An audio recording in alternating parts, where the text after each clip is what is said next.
Hello class.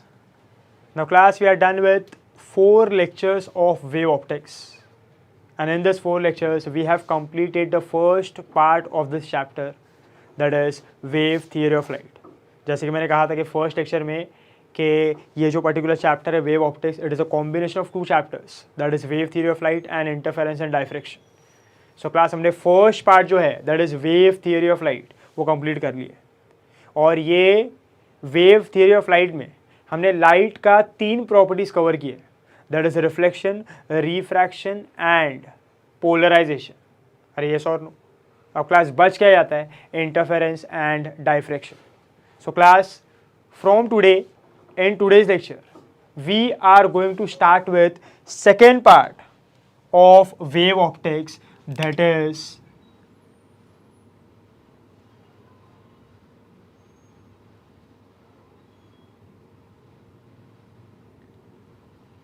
interference and diffraction. हम लोग start करेंगे विथ इंटरफेरेंस एंड डायफ्रैक्शन. अब क्लास, ये जो इंटरफेरेंस एंड डायफ्रैक्शन है, it is an important part है. ये थोड़ा इम्पॉर्टेंट पार्ट है और थोड़ा क्रिटिकल भी है. समझने लायक है. इसके जो कॉन्सेप्ट्स है थोड़े क्रिटिकल कॉन्सेप्ट्स है और अच्छे कॉन्सेप्ट्स है, थोड़े हाई लेवल पे जाता है. सो समझने के लिए आपको थोड़ा सा अच्छे से अटेंशन दे के देखना होगा. So please see the video very carefully. पहले मैं बता दे रहा हूँ आपको कि ये जो पार्ट है थोड़ा सा क्रिटिकल है.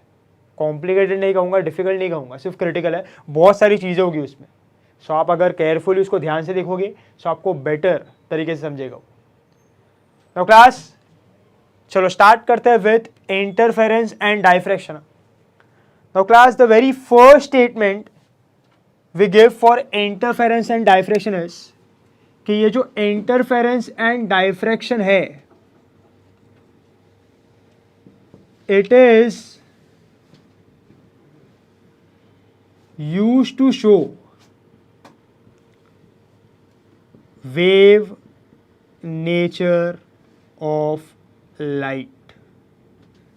It is used to show wave nature of light. सबसे इम्पोर्टेंट और सबसे fundamental statement for interference and diffraction. दोनों जो प्रॉपर्टी है वो दोनों प्रॉपर्टी किसके लिए यूज़ की जाती है? It is use to show wave nature of light. अब क्लास, फर्स्ट लेक्चर में हमने जब बात किया था अबाउट नेचर ऑफ लाइट, तो हमने क्या कहा था? Dual nature. कि लाइट के पास वेव नेचर भी है और लाइट के पास पार्टिकल नेचर भी है. पार्टिकल नेचर के बारे में जो भी इंफॉर्मेशन है आपने वो मॉडर्न फिजिक्स में स्टडी की है, वो सब ठीक है. We are not considering particle nature now. वो पार्टिकल नेचर का बात अलग से होता है. अभी हमारा पूरा फोकस किस पे है? वेव नेचर पे. अब क्लास, हमने ये कहा कि लाइट के पास वेव नेचर है, light has wave nature. But class, हमने कहीं पे ये प्रूव नहीं किया कि लाइट के पास एक्चुअल में जो नेचर है वो वेव नेचर है. मतलब मेरे बोलने का मतलब ये है कि व्हेन वी से कि light has dual nature, light has wave nature, light has particle nature है, ये वो सब प्रूव होगा मॉडर्न फिजिक्स में, बट उसके पास वेव नेचर है. इसका एविडेंस कहाँ पे कि वो एक्चुअल में वेव की तरीके से ट्रैवल करता है? ये प्रूव कहाँ पे हो रहा है? सो क्लास, ये वो दो प्रॉपर्टी है जो ये प्रूव करेगा कि लाइट के पास कौन सा नेचर होता है, दैट इज वेव नेचर. अब क्लास, आप ये कहोगे कि sir there were 3 properties, reflection, refraction और पोलराइजेशन. ये तीनों को भी तो वेव नेचर पे ही समझा गया. मतलब लाइट एज अ वेव लेके कंसिडर किया और फिर हमने उसको स्टडी किया. वो ठीक बात है. मतलब ऐसे बोल सकते हो जब सर रिफ्लेक्शन हो रहा है, रिफ्रैक्शन हो रहा है, सो रिफ्लेक्शन और रिफ्रैक्शन भी तो वेव ही करता है ना. सो अगर लाइट अगर रिफ्लेक्शन कर रहा है, लाइट अगर रिफ्रैक्शन कर रहा है, तो लाइट का नेचर तो वेव ही हुआ. But class, can I say reflection और रिफ्रैक्शन, पर्टिकुलरली रिफ्लेक्शन, ये तो पार्टिकल भी कर सकता है ना. एक पार्टिकल भी तो रिफ्लेक्ट कर सकता है. मैं अगर बॉल को थ्रो करता हूँ ना वॉल, तो बॉल भी क्या करेगा? रिफ्लेक्ट करके वापस आएगा ना. So reflection and refraction can also be performed by a particle. मतलब रिफ्लेक्शन और रिफ्रैक्शन तो पार्टिकल नेचर भी शो कर सकता है. सो अगर लाइट को मैं पार्टिकल भी कंसिडर करता और रिफ्लेक्शन रिफ्रैक्शन करवाता तो शायद हो जाता. सो लाइट का नेचर कैसा आता? पार्टिकल. बट हमको ये प्रूव करना है कि लाइट इज अ वेव है. सो क्लास अभी रिफ्लेक्शन और रिफ्रैक्शन वो ऐसा प्रॉपर्टी है जो एक वेव भी कर सकता है तो एक पार्टिकल भी कर सकता है. सो कैन आई से एक 100% वेरिफिकेशन नहीं मिलता है ना कि लाइट वेव ही है. मतलब व्हेन वी से कि light as a wave reflection कर रहा है, light as a wave refraction कर रहा है, दैट इज फाइन. बट मैं ऐसा भी तो बोल सकता हूँ ना कि लाइट एज अ पार्टिकल भी रिफ्लेक्ट कर सकता है, रिफ्लेक्शन कर सकता है. अरे यस और no. So this does not prove कि लाइट के पास जो नेचर है वो वेव नेचर है 100%, क्योंकि रिफ्लेक्शन और रिफ्रैक्शन वो प्रॉपर्टी है which can be performed by particle also and wave also. So there is no justification. मैं बोलूंगा कि light as a wave reflection कर रहा है तो आप ऐसा बोलोगे लाइट एज अ पार्टिकल भी रिफ्लेक्ट कर सकता है, yes or no. सो ये डिबेट चलता रहेगा. सो can I say reflection and refraction can not be used to prove this कि light has wave nature. Do you get my point? और जब हमने पोलराइजेशन का बात किया था तो पोलराइजेशन एक ऐसा प्रॉपर्टी है जो लाइट के वेव के नेचर की बात करता है. मतलब लाइट अगर वेव है तो लाइट के वेव का नेचर कौन सा होगा? That is transverse nature. So polarization ये प्रूव करता है कि लाइट के वेव का नेचर ट्रांसवर्स है. बट ये अभी भी प्रूव नहीं हुआ है ना कि लाइट का जो नेचर है वो वेव नेचर है. सो क्लास ये वो दो प्रॉपर्टी होगा जो ये प्रूव करेगा. इंटरफेरेंस एंड डायफ्रैक्शन वो प्रॉपर्टी होगा जो ये प्रूव करेगा कि लाइट का नेचर कौन सा होता है, वेव नेचर. क्योंकि class interference and diffraction, interference and diffraction सिर्फ और सिर्फ एक वेव ही एग्जिबिट कर सकता है. मतलब कोई चीज अगर वेव है तभी ही इंटरफेरेंस एंड डायफ्रैक्शन पॉसिबल है, नहीं तो इंटरफेरेंस एंड डायफ्रैक्शन पॉसिबल नहीं है. जैसे मैंने कहा कि रिफ्लेक्शन रिफ्रैक्शन वेव भी कर सकता है, पार्टिकल भी कर सकता है. पोलराइजेशन को तो हमने हटा ही दिया, बट इंटरफेरेंस एंड डायफ्रैक्शन के केस में ऐसा नहीं होगा.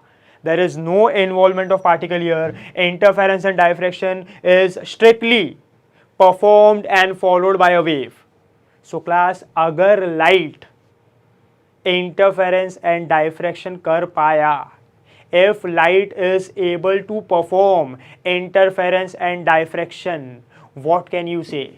You can say कि light has wave nature. अरे yes or no? So class अभी हम ये चैप्टर में यही देखने वाले कि लाइट इंटरफेरेंस भी करेगा, लाइट डायफ्रैक्शन भी करेगा. कैसे करेगा वो सीखना है.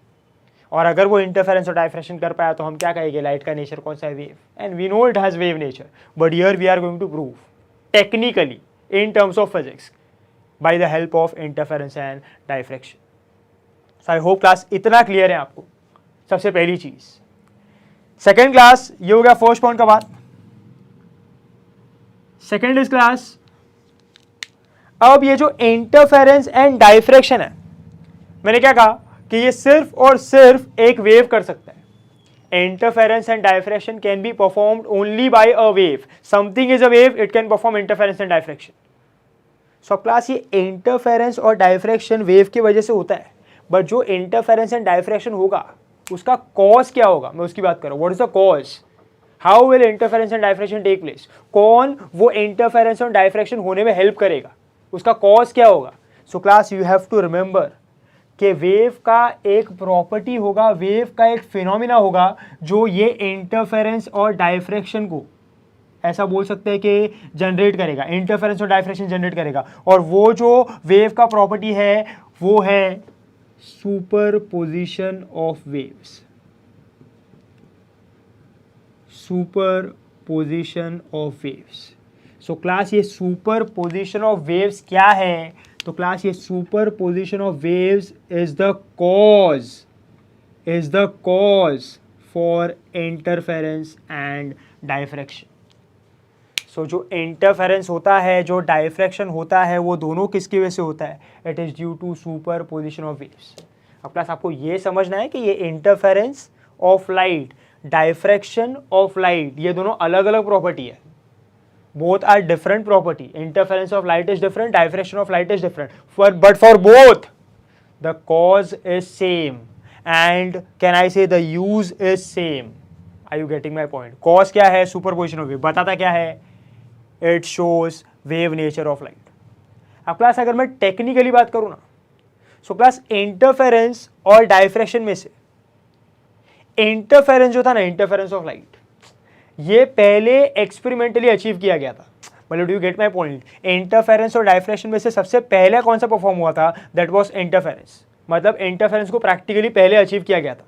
और इंटरफेरेंस क्योंकि पहले अचीव किया गया है, सो कहना इसे इंटरफेरेंस वो प्रॉपर्टी था जिसने पहले ये शो किया ना कि लाइट का नेचर कैसा होता है, वेव नेचर। सो क्लास इसीलिए आपको बुक्स वगैरह में स्टेटमेंट मिलेगा कि interference of light shows wave nature of light, gives information about the wave nature of light. But दोनों करता है। इंटरफेरेंस को ज्यादा प्रेफरेंस क्यों दिया है? क्योंकि वो पहले हुआ है, और जो पहले होगा, जो पहला करेगा, उसको पहला प्रेफरेंस ना। सो इसीलिए इंटरफेरेंस को ज्यादा प्रेफरेंस मिलता है कि इंटरफेरेंस ने प्रूव किया कि लाइट का नेचर कैसा होता है, वेव। दोनों प्रूव कर सकता है, बट हम ज्यादा प्रेफरेंस किसको देंगे? इंटरफेरेंस को, क्योंकि वो पहले एक्सपेरिमेंटली अचीव था। Do you get my point? अरे यस और नो? अब क्लास ये चैप्टर में हमको आगे कैसे बढ़ना है समझो अभी सेकेंड पार्ट में। So first we will study interference of light, कि सुपर पोजिशन ऑफ वेव्स की वजह से ये इंटरफेरेंस ऑफ लाइट कैसे होता है, ये इंटरफेरेंस ऑफ लाइट क्या है, what is interference, what is interference of light, इसमें क्या क्या डिटेलिंग है वो सब। और फिर उसके बाद class superposition of waves की मदद से हम स्टडी करेंगे what is diffraction of light, कि डाइफ्रैक्शन क्या है, कैसे होता है, उसका मतलब क्या है, what is this, how it takes place, everything. So now we are going to divide the second part in two parts. First will be interference of light and second will be diffraction of light, but both are based on what? Superposition of waves. So I hope class this is very much clear with you. So class अभी ये chapter का सबसे first part हम start करते हैं, that is interference of light. You know the cause, that is superposition of waves. So class सबसे पहले अब इंटरफेरेंस और डायफ्रैक्शन समझने पहले हमने क्या कहा, उसका कॉज क्या है? सुपरपोजिशन ना। सो सबसे पहले थोड़ा बहुत बात कर लेते हैं about superposition, superposition of waves.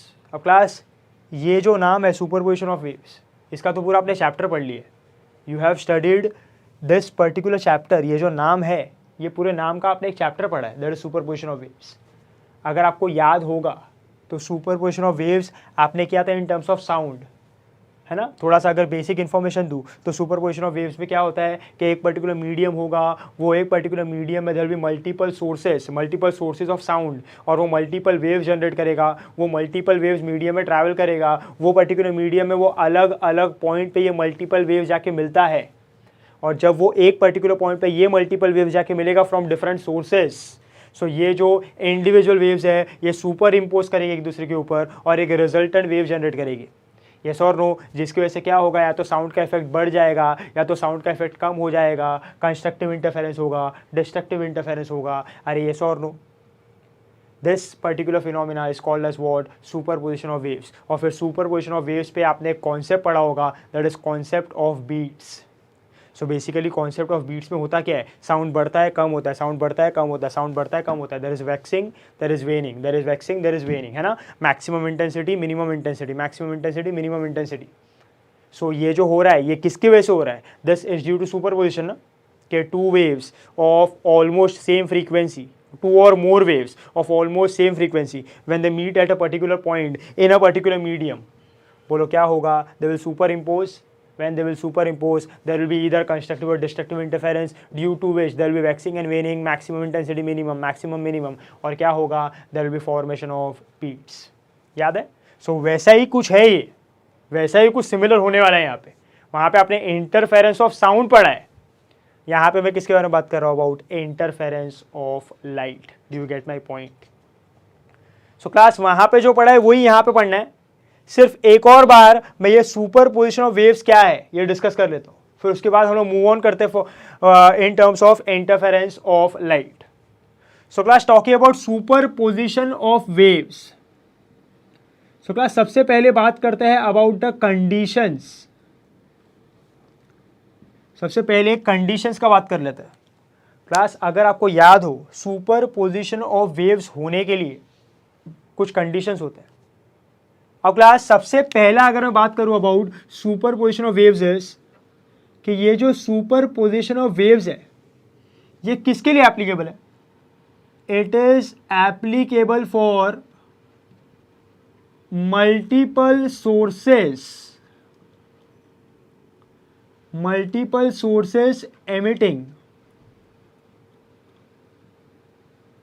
Multiple waves. ये स्टेटमेंट का मतलब आपको समझा होगा कि ये सुपर पोजिशन ऑफ वेव्स कब हो सकता है? जब एक मीडियम में, एक पर्टिकुलर मीडियम में एक से ज़्यादा सोर्सेज है वेव्स के, एक से ज़्यादा सोर्सेज है वेव्स का मतलब क्या, कि अगर मैं साउंड का बात करूं, सो मान लो एक ही रूम में there are more than one sources, बोलो साउंड किससे आएगा, मैं एग्जांपल ले सकता हूं स्पीकर से। सो एक ही मीडियम में एक से ज़्यादा स्पीकर है, 1 2 3 4, so there are multiple speakers emitting multiple sound waves, yes और नो। अगर मैं लाइट का बात करूं तो एक ही मीडियम में there are multiple sources of light, अभी भी जब देख रहे हो, so there are multiple sources of light, एक लाइट यहाँ पे, एक लाइट यहाँ पे, एक लाइट यहाँ पे, सो मल्टीपल सोर्सेज, बोलो हर एक सोर्स वेव्स एमिट करेगा ना, so will say multiple waves. So ये सुपर पोजिशन ऑफ वेव्स का सबसे पहला पॉइंट क्या है, सबसे बेसिक पॉइंट, कि ये कब हो सकता है, कि जब एक मीडियम में देयर आर मल्टीपल सोर्सेज और वो मल्टीपल सोर्सेज क्या एमिट करेगा, मल्टीपल वेव्स। अरे यस और नो। अब जब ये multiple sources multiple waves emit कर रहा है, सो क्लास इसमें भी इसके साथ एडिशन में और कुछ कंडीशंस होगी। जब ये मल्टीपल सोर्सेज जो ये मल्टीपल वेव्स एमिट कर रहा है, जब वो जाके ये कंडीशन को सेटिस्फाई करेंगे, तब जाके क्या होगा, सुपर पोजिशन ऑफ वेव्स होगा। मेरी बात समझी, सुपर पोजिशन ऑफ वेव्स कब होगा, जब एक मीडियम में there are multiple sources emitting multiple waves, but जब ये multiple sources multiple waves emit करेंगे तो इनको कुछ कंडीशंस को भी सेटिस्फाई करना पड़ेगा, तब जाके कौन सा प्रॉपर्टी एग्जिबिट होगा, सुपर पोजिशन ऑफ वेव्स। सो अगर मैं बात करूं अबाउट अ कंडीशंस, सबसे पहला कंडीशन है सोर्सेस और waves must have same frequency. ये सबसे ज़्यादा इंपॉर्टेंट एसेंशियल कंडीशन है, सेम फ्रीक्वेंसी। मतलब मैंने बोला ना 1 2 3 4 स्पीकर है, 1 2 3 4 सोर्स ऑफ लाइट है, उनसे वेव्स आ रहा है ना, सो वेव का जो फ्रीक्वेंसी हो तो सोर्स पे डिपेंड करता है। सो जितने भी सोर्स आप मीडियम में कंसिडर करने वाले हो, जितने भी वेव्स उससे आने वाले हैं, उन सबका फ्रीक्वेंसी कैसा होना चाहिए, सेम। अरे यस और no. Next is class waves, multiple waves, waves must travel in the same medium, waves must travel in the same medium, do you get my point? So ये जो multiple sources के multiple waves है, ये सब same medium में ही travel करने चाहिए, मतलब सारे सोर्सेस एक ही मीडियम में होना चाहिए, same medium. And third is, हर एक सोर्स से जो वेव्स आ रहा है, for every wave from the every source, it must have waves must have same amplitude, waves का एम्पलीट्यूड कैसा होना चाहिए, सेम होना चाहिए। अरे यस और नो, बट ये जो है ना ये ऑप्शनल है, मतलब ये आइडियल कंडीशन ऐसा बोल सकते हो। अगर ये वेव्स का एम्पलीट्यूड सेम नहीं भी हुआ फिर भी सुपरपोजिशन होगा, बट अगर एम्पलीट्यूड सेम हुआ तो जो इफेक्ट आने वाला है, जो सुपरपोजिशन होने वाला है, वो और अच्छे से होगा। मतलब ये सिर्फ और सिर्फ किसके लिए, कि ये प्रॉपर्टी को और अच्छे से शो करने के लिए। सेम नहीं भी हुआ then also fine, but same हुआ तो वेल एंड गुड। बट ये दो कंडीशन जो है ये बहुत ज़्यादा इंपॉर्टेंट है, ये एग्जिबिट होना ही चाहिए, तभी सुपरपोजिशन ऑफ वेव्स होगा। सो क्लास दिमाग में बिठा लो, अगर याद नहीं है तो, सुपरपोजिशन ऑफ वेव्स कब होता है, जब एक मीडियम में देयर आर मल्टीपल सोर्सेस और हर एक सोर्स क्या एमिट कर रहा है, waves, so there are multiple waves. और जब ये मल्टीपल वेव्स कुछ कंडीशन को सेटिस्फाई करके पॉइंट्स पे मिलेगी, तब क्या होगा, सुपरपोजिशन होगा, है ना। उसके लिए कंडीशंस क्या है, कि sources of waves must have same frequency, waves must travel in the same direction and waves must have same amplitude. So ये multiple sources emitting multiple waves, ये कंडीशन को सेटिस्फाई करती है तो सुपरपोजिशन ऑफ वेव्स होगा। yes or no? So are you able to understand what are the conditions? Are you able to recollect what are the conditions? अब next, अभी तक हमने ये समझा नहीं है कि सुपरपोजिशन ऑफ वेव्स होता क्या है। मैंने तो अभी आपको ये बताया कि कंडीशन क्या होगा, कौन करता है और उसका कंडीशन क्या है। अब ये समझते हैं कि वो होता क्या है। सो क्लास सबसे पहले अगर मैं बात करूँ उसके स्टेटमेंट की, कि what is superposition of waves, understand करना है इसको, आपको याद भी होगा शायद ये। व्हेन टू और मोर वेव्स, है ना, from two or more sources, when two or more waves arrive at a common point, arrive at a common point simultaneously, arrive at a same point simultaneously, such that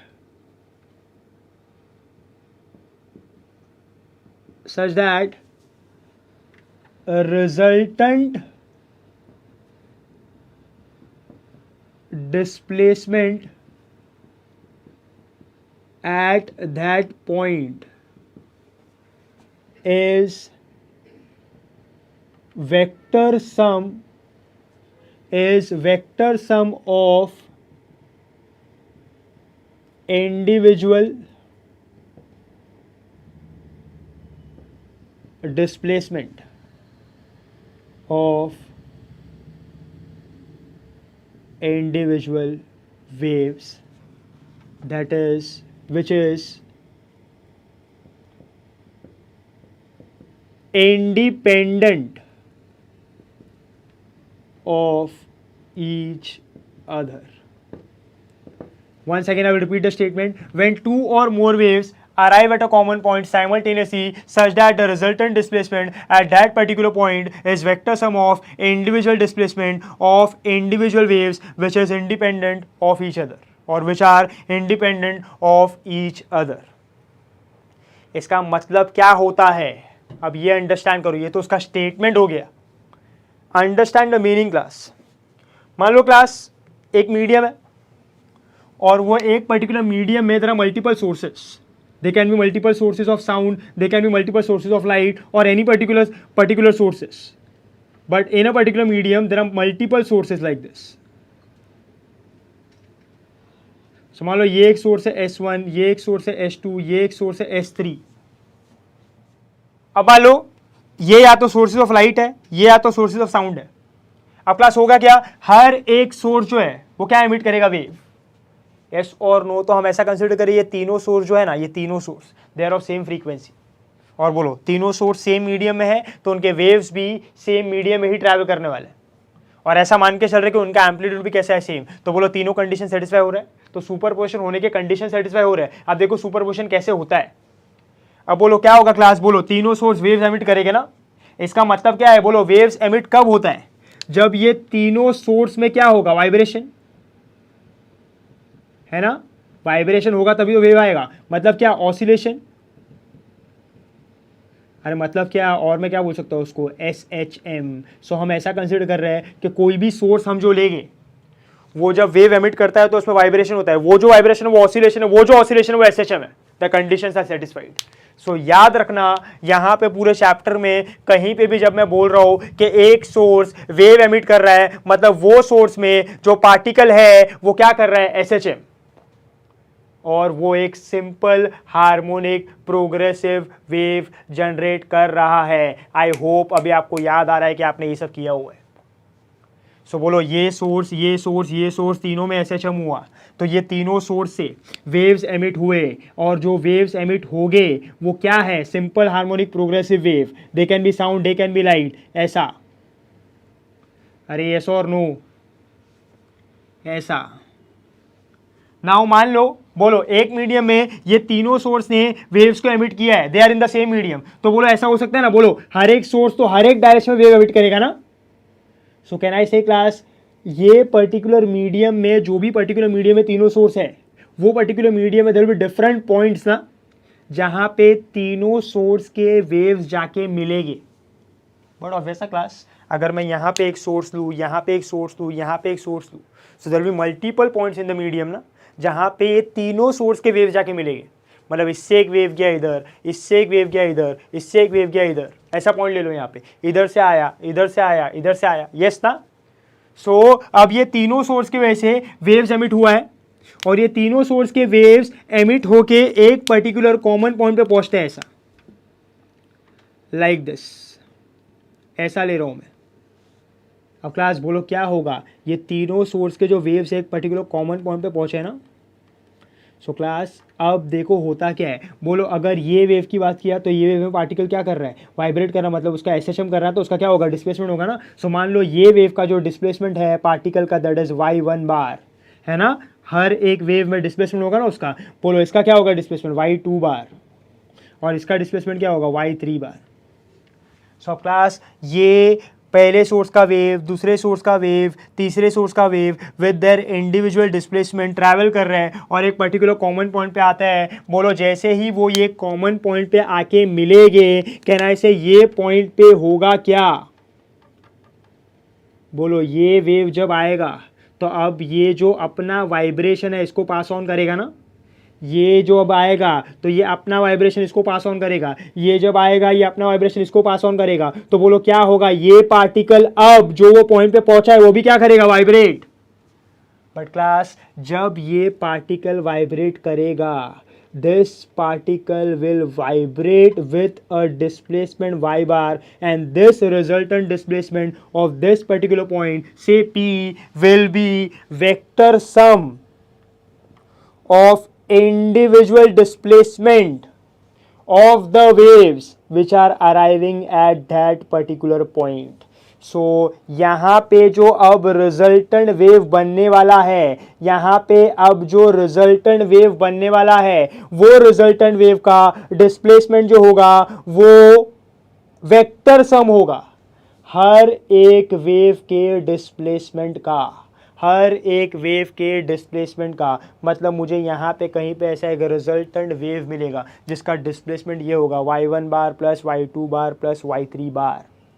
मतलब class हुआ क्या, can I say ये wave ये wave ये wave combine हुए और combine होके एक रिजल्टेंट वेव बनाया, having resultant displacement which is vector sum of the individual displacement of the individual wave. इसने अपना डिस्प्लेसमेंट इसको दिया तो ये वाइब्रेट हुआ इसकी वजह से, इसने अपना डिस्प्लेसमेंट दिया तो ये वाइब्रेट हुआ इसकी वजह से, इसने अपना डिस्प्लेसमेंट दिया तो ये वाइब्रेट हुआ इसकी वजह से। एनर्जी दे रहा है ना उसको, तो ये पार्टिकल जब वाइब्रेट कर रहा है तो उसमें उसका भी कंट्रीब्यूशन है, इसका भी कंट्रीब्यूशन है, इसका भी कंट्रीब्यूशन है, तीनों का मिलकर उसका डिस्प्लेसमेंट आया। कुछ ऐसे वो वाइब्रेशन करेगा ऐसे और एक वेव जनरेट करेगा, रिजल्टेंट वेव। सो क्लास हुआ क्या, ये तीनों वेव मिलके एक वेव बना रहे, मतलब क्या ये तीनों वेव कंबाइन होके एक वेव बना रहे ना। कंबाइन मतलब क्या हो रहा है, ऐड, और एडिशन का मतलब भी टेक्निकली क्या होता है, सुपरपोजिशन।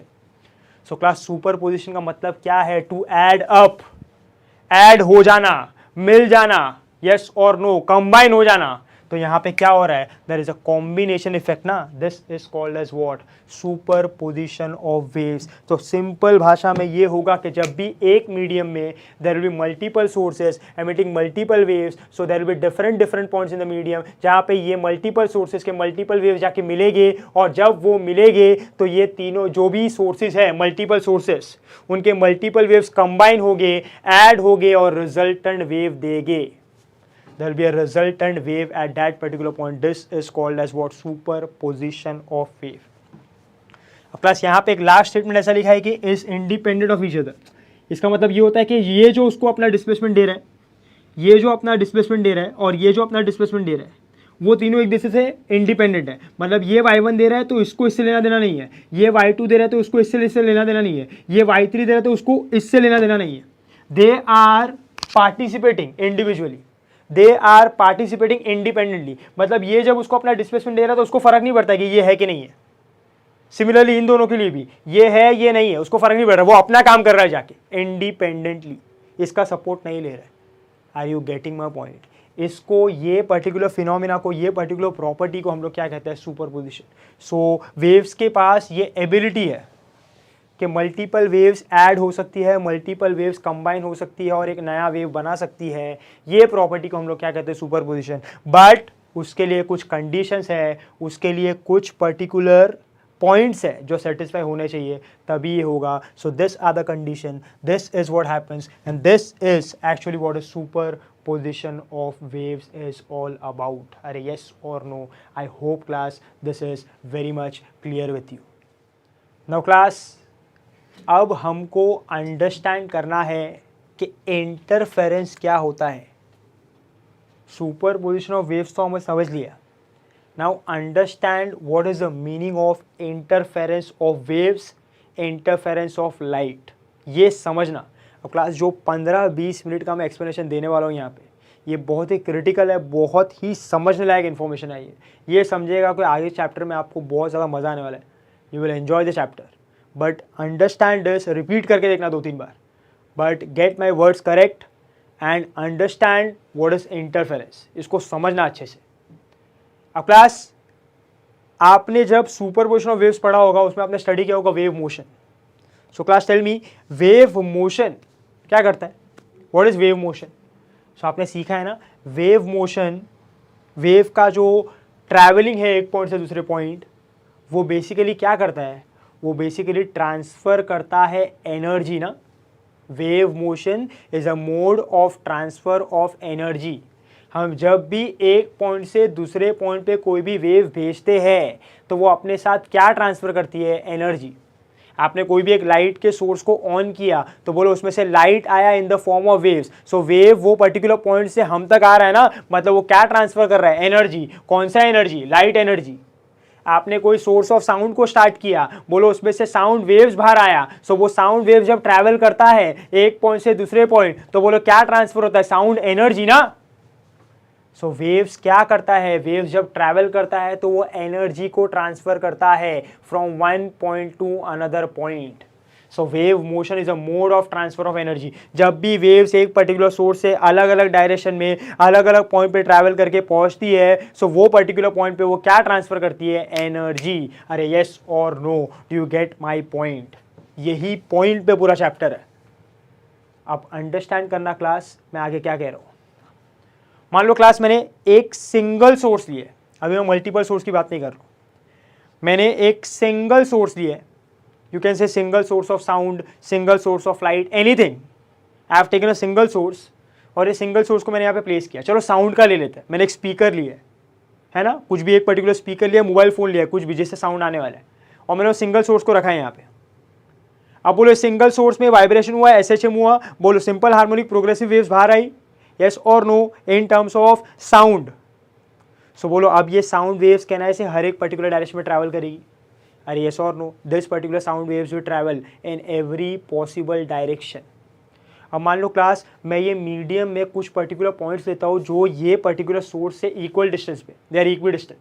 सो मान लो यहाँ पे पॉइंट लिया, यहाँ पे पॉइंट लिया, यहाँ पे पॉइंट लिया, यहाँ पे पॉइंट लिया। सो बोलो ये सोर्स ने क्या एमिट किया? Sound waves. बोलो ये वेव यहाँ पे पहुंचेगा, ये वेव यहाँ पे पहुंचेगा, ये वेव यहाँ पे पहुंचेगा, ये वेव यहाँ पे पहुंचेगा। बोलो हर एक पॉइंट पे पहुंच गया। बोलो as the points are equidistant, can I say हर एक पॉइंट पे ये वेव्स ने जो एनर्जी ट्रांसफ़र किया होगा वो सेम होगा। मतलब जब एक सोर्स है सो हर एक पॉइंट पे which are equidistance, the distribution of energy, the transfer of energy is uniform.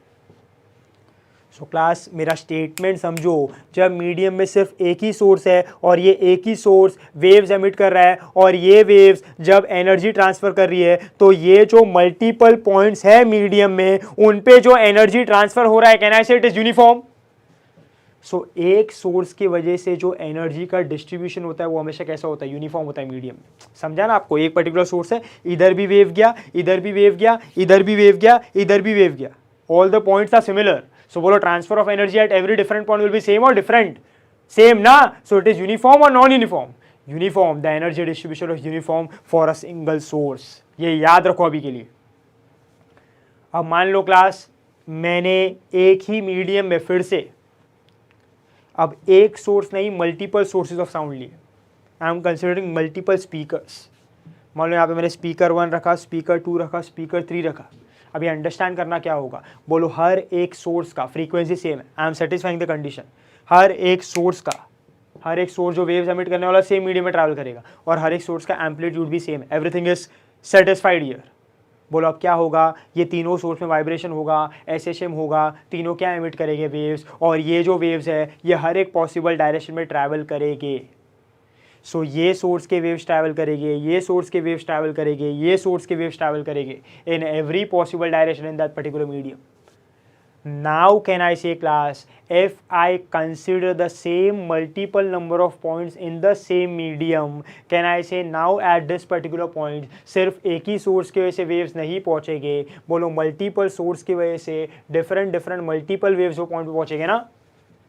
सो अगर मैं ये पॉइंट लूँ, अगर मैं ये पॉइंट लूँ, अगर मैं ये पॉइंट लूँ, अगर मैं ये पॉइंट लूँ, अगर मैं ये पॉइंट लूँ at different points, tell me, तीनों सोर्स की वजह से डिफरेंट वेव्स वहां पे पहुंचेंगे ना, which are having the same frequency in the same medium same amplitude.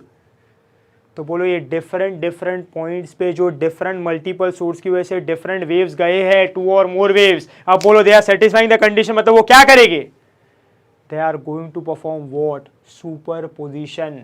क्या करेंगे वो, सुपर पोजिशन ऑफ वेव्स करेंगे। सो ये सोर्स 1 की वजह से, सोर्स 2 की वजह से, सोर्स 3 की वजह से, मान लो मैंने ये पॉइंट लिया, सो इससे एक वेव आया, इससे एक वेव आया, इससे एक वेव आया, बोलो ये पर्टिकुलर पॉइंट पे बाय सेटिस्फाइंग द कंडीशन। अब बोलो ये तीनों वेव ये पॉइंट पे आया, बोलो कंबाइन होगा, ऐड होगा, सुपर पोजिशन ऑफ वेव्स करेगा और क्या देगा, रिजल्टेंट वेव। ऐसे मल्टीपल नंबर ऑफ पॉइंट्स हो गए मीडियम में जिस पे ये प्रोसेस होगा सुपर पोजिशन का। So now in a particular medium at different multiple points the super position of waves is taking place. हमने सुपर पोजिशन ऑफ वेव्स को करवाया। सो क्लास अब देखो ऑब्जर्वेशन क्या आया, ऑब्जर्वेशन ये आया कि ये जो मल्टीपल पॉइंट्स पे हमने सुपर पोजिशन करवाया था, इसमें से कुछ पॉइंट्स ऐसे हैं जहाँ पे एनर्जी का डिस्ट्रीब्यूशन बढ़ गया, जहाँ पे एनर्जी बढ़ गया। बोलो एनर्जी के लिए मैं और एक वर्ड यूज कर सकता हूँ, दैट इज इंटेंसिटी, है ना, intensity of sound, intensity of light. Intensity of sound का मतलब क्या, लाउडनेस। इंटेंसिटी ऑफ लाइट का मतलब क्या, ब्राइटनेस। सो एनर्जी को I can also call it in terms of intensity, you should know this. तो ऑब्जर्वेशन क्या आया, what is the observation, when at different points due to superposition at different points, now it is observed कि there are some points जहां पे energy बढ़ चुका है। Superposition of waves होने के बाद there are some points जहां पे एनर्जी बढ़ चुका है, इंटेंसिटी बढ़ चुका है, and there are some points जहां पे एनर्जी कम हो चुका है, इंटेंसिटी कम हो चुका है। ये कब हो रहा है, जब क्या हो रहा है, सुपरपोजिशन ऑफ वेव्स। मेरी बात को समझो। बोलो पहले जब सिंगल सोर्स था, यही मल्टीपल पॉइंट्स पे एनर्जी का डिस्ट्रीब्यूशन कैसा था, सेम। बट अब जब मल्टीपल सोर्सेस है और ये मल्टीपल सोर्सेस की वजह से यही पर्टिकुलर पॉइंट्स पे, यही मल्टीपल पॉइंट्स पे जब सुपरपोजिशन हो रहा है, सो कुछ पॉइंट्स ऐसे हैं जहां पे एनर्जी का डिस्ट्रीब्यूशन, इंटेंसिटी का डिस्ट्रीब्यूशन बढ़ चुका है, और कुछ पॉइंट्स ऐसे हैं जहां पे एनर्जी का डिस्ट्रीब्यूशन, इंटेंसिटी कम हो चुका है। सो नाउ टेल मी कि ये जो मल्टीपल पॉइंट्स हैं इन पे एनर्जी का डिस्ट्रीब्यूशन यूनिफॉर्म है कि नॉन यूनिफॉर्म है, इट इज़ यूनिफॉर्म और non uniform, tell me. Can I say it is non uniform ना, there are some points which has increase in energy, increase in intensity, there are some points which has decrease in intensity, decrease in energy. So now the energy distribution at different points in that particular medium is not uniform. Such an effect is called as interference of waves. या तो सिर्फ और सिर्फ क्या बोलोगे, interference. Such an effect is called as what? Interference. Such an effect is called as interference. So class, superposition की वजह से मीडियम में क्या हुआ, बोलो डिफरेंट पॉइंट्स पे, कुछ पॉइंट्स पे एनर्जी बढ़ गया, कुछ पॉइंट्स पे एनर्जी कम हो गया, कुछ पॉइंट पे इंटेंसिटी बढ़ गया, कुछ पॉइंट पे इंटेंसिटी कम हो गया। यही डिफरेंट पॉइंट्स पे एनर्जी के बढ़ जाने को, एनर्जी के कम हो जाने को हम क्या कहते हैं, इंटरफेरेंस ऑफ वेव्स। क्या कहते हैं, इंटरफेरेंस। सो क्लास, अब मैं इंटरफेरेंस को डिफाइन कैसे करूंगा, ध्यान से सुनना। बोलो जब एक सोर्स था, तो हर एक पॉइंट पे इन डिफरेंट मीडियम्स, ऐसा ना, जब एक सोर्स था, this is the source, so eight different points, ऐसा ले लिया मैंने, ये डिफरेंट पॉइंट्स लिए मैंने। सो बोलो हर एक, जब एक सोर्स था तो हर एक पॉइंट पे एनर्जी का डिस्ट्रीब्यूशन कैसा था, सेम ना, यस और no, the distribution of energy is what, same. But जैसे ही मैंने मल्टीपल सोर्सेज लिए, when I consider multiple sources, तो बोलो यही सब जो पॉइंट्स थे यहाँ पे ले लिया ऐसा। सो अब बोलो ये पर्टिकुलर पॉइंट्स पे ऐसा, जब इधर का वेव गया, इधर का वेव गया ऐसा, इधर का वेव गया, इधर का वेव गया, इधर का वेव गया ऐसा। सो कैन आई से क्लास, अभी ये जो हर एक अलग अलग पॉइंट है, अब बोलो ये सब अलग अलग पॉइंट पे क्या हुआ, सुपर पोजिशन ऑफ वेव्स हुआ। और ये सुपर पोजिशन ऑफ वेव्स की वजह से कुछ पॉइंट्स का एनर्जी बढ़ गया, कुछ पॉइंट का इंटेंसिटी बढ़ गया, और कुछ पॉइंट का एनर्जी कम हो गया, कुछ पॉइंट का इंटेंसिटी कम हो गया। ये एनर्जी के बढ़ जाने को, ये एनर्जी के कम हो जाने को हम क्या कहते हैं, इंटरफेरेंस। समझो ना, बोलो क्या हो रहा है। पहले जब एक सोर्स था सो हर एक पॉइंट पे एनर्जी का डिस्ट्रीब्यूशन यूनिफॉर्म था, सेम था। नाउ कैन आई से मल्टीपल सोर्सेस की वजह से जब सुपर पोजिशन हुआ, सो बोलो पॉइंट्स के एनर्जी चेंज हुए ना, कुछ पॉइंट्स पे बढ़ गए, कुछ पॉइंट्स पे कम हो गए। इसका मतलब क्या, there is redistribution of energy, there is what, redistribution of energy और modification in intensity. There is redistribution of energy or modification in intensity at different points in a medium due to what? Due to superposition of waves. This effect is called as interference of waves. क्या कहते हैं इसको, interference of waves. एक medium में different points पे superposition होने के वजह से जो एनर्जी में चेंज आता है, इसको हम क्या कहते हैं, इंटरफेरेंस ऑफ वेव्स। समझो मेरी बात को क्लास, प्लीज समझो। जब एक सोर्स था तो हर एक पॉइंट पे एनर्जी का डिस्ट्रीब्यूशन सेम था, पर जब मल्टीपल सोर्स है और जब डिफरेंट पॉइंट्स पे सुपर पोजिशन हुआ तो डिफरेंट पॉइंट्स पे एनर्जी का डिस्ट्रीब्यूशन सेम नहीं है। कुछ पॉइंट्स पे एनर्जी का डिस्ट्रीब्यूशन बढ़ चुका है, इंटेंसिटी बढ़ चुका है, कुछ पॉइंट्स पे एनर्जी का डिस्ट्रीब्यूशन कम हो चुका है, इंटेंसिटी कम हो चुका है। So tell me now, the distribution is uniform और non uniform? It is non uniform ना। एंड कैन आई से पहले यूनिफॉर्म था, अब नॉन यूनिफॉर्म हुआ है। मतलब क्या हुआ है, रीडिस्ट्रीब्यूशन ऑफ एनर्जी और मॉडिफिकेशन इन इंटेंसिटी। किसके वजह से, सुपर पोजिशन ऑफ वेव्स। तो ये जो इफेक्ट हो रहा है सुपर पोजिशन ऑफ वेव्स की वजह से, रीडिस्ट्रीब्यूशन ऑफ एनर्जी हो रहा है सुपर पोजिशन ऑफ वेव्स की वजह से, मॉडिफिकेशन इन इंटेंसिटी आ रहा है सुपर पोजिशन ऑफ वेव्स की वजह से, इसी को हम कहते हैं इंटरफेरेंस ऑफ वेव्स। क्या कहते हैं इसको, interference of waves. Am I clear with this class? This effect is called as interference of wave. So class, now when I talk about interference of waves, so देखो हम इसको कैसे define करते हैं, हम इसके बारे में क्या इंफॉर्मेशन लिखना है, अंडरस्टैंड करना है इसको।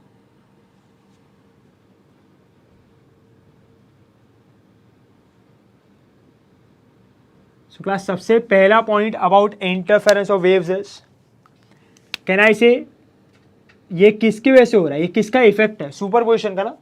सुपरपोजिशन हुआ तो इंटरफेरेंस हुआ, एनर्जी चेंज हुआ, रीडिस्ट्रीब्यूशन ऑफ एनर्जी हुआ। So class, interference of wave को हम क्या कहेंगे, it is effect of superposition of waves. किसका इफेक्ट है ये, सुपर पोजिशन ऑफ वेव्स का। Do you get my point? So ये सुपर पोजिशन ऑफ वेव्स के इफेक्ट को हम क्या कहेंगे, इंटरफेरेंस ऑफ वेव। तो सुपर पोजिशन होगा, उसका जो इफेक्ट आएगा दैट इज इंटरफेरेंस। डेफिनेशन क्या होगा समझो, what is the definition, understand the definition. Definition is redistribution of energy. अभी हमने बोला ना, डिस्ट्रीब्यूशन ऑफ एनर्जी और मॉडिफिकेशन इन इंटेंसिटी, और मॉडिफिकेशन इन इंटेंसिटी ऑफ, क्या कहिए हम लोग, रीडिस्ट्रीब्यूशन ऑफ एनर्जी और modification in intensity at different points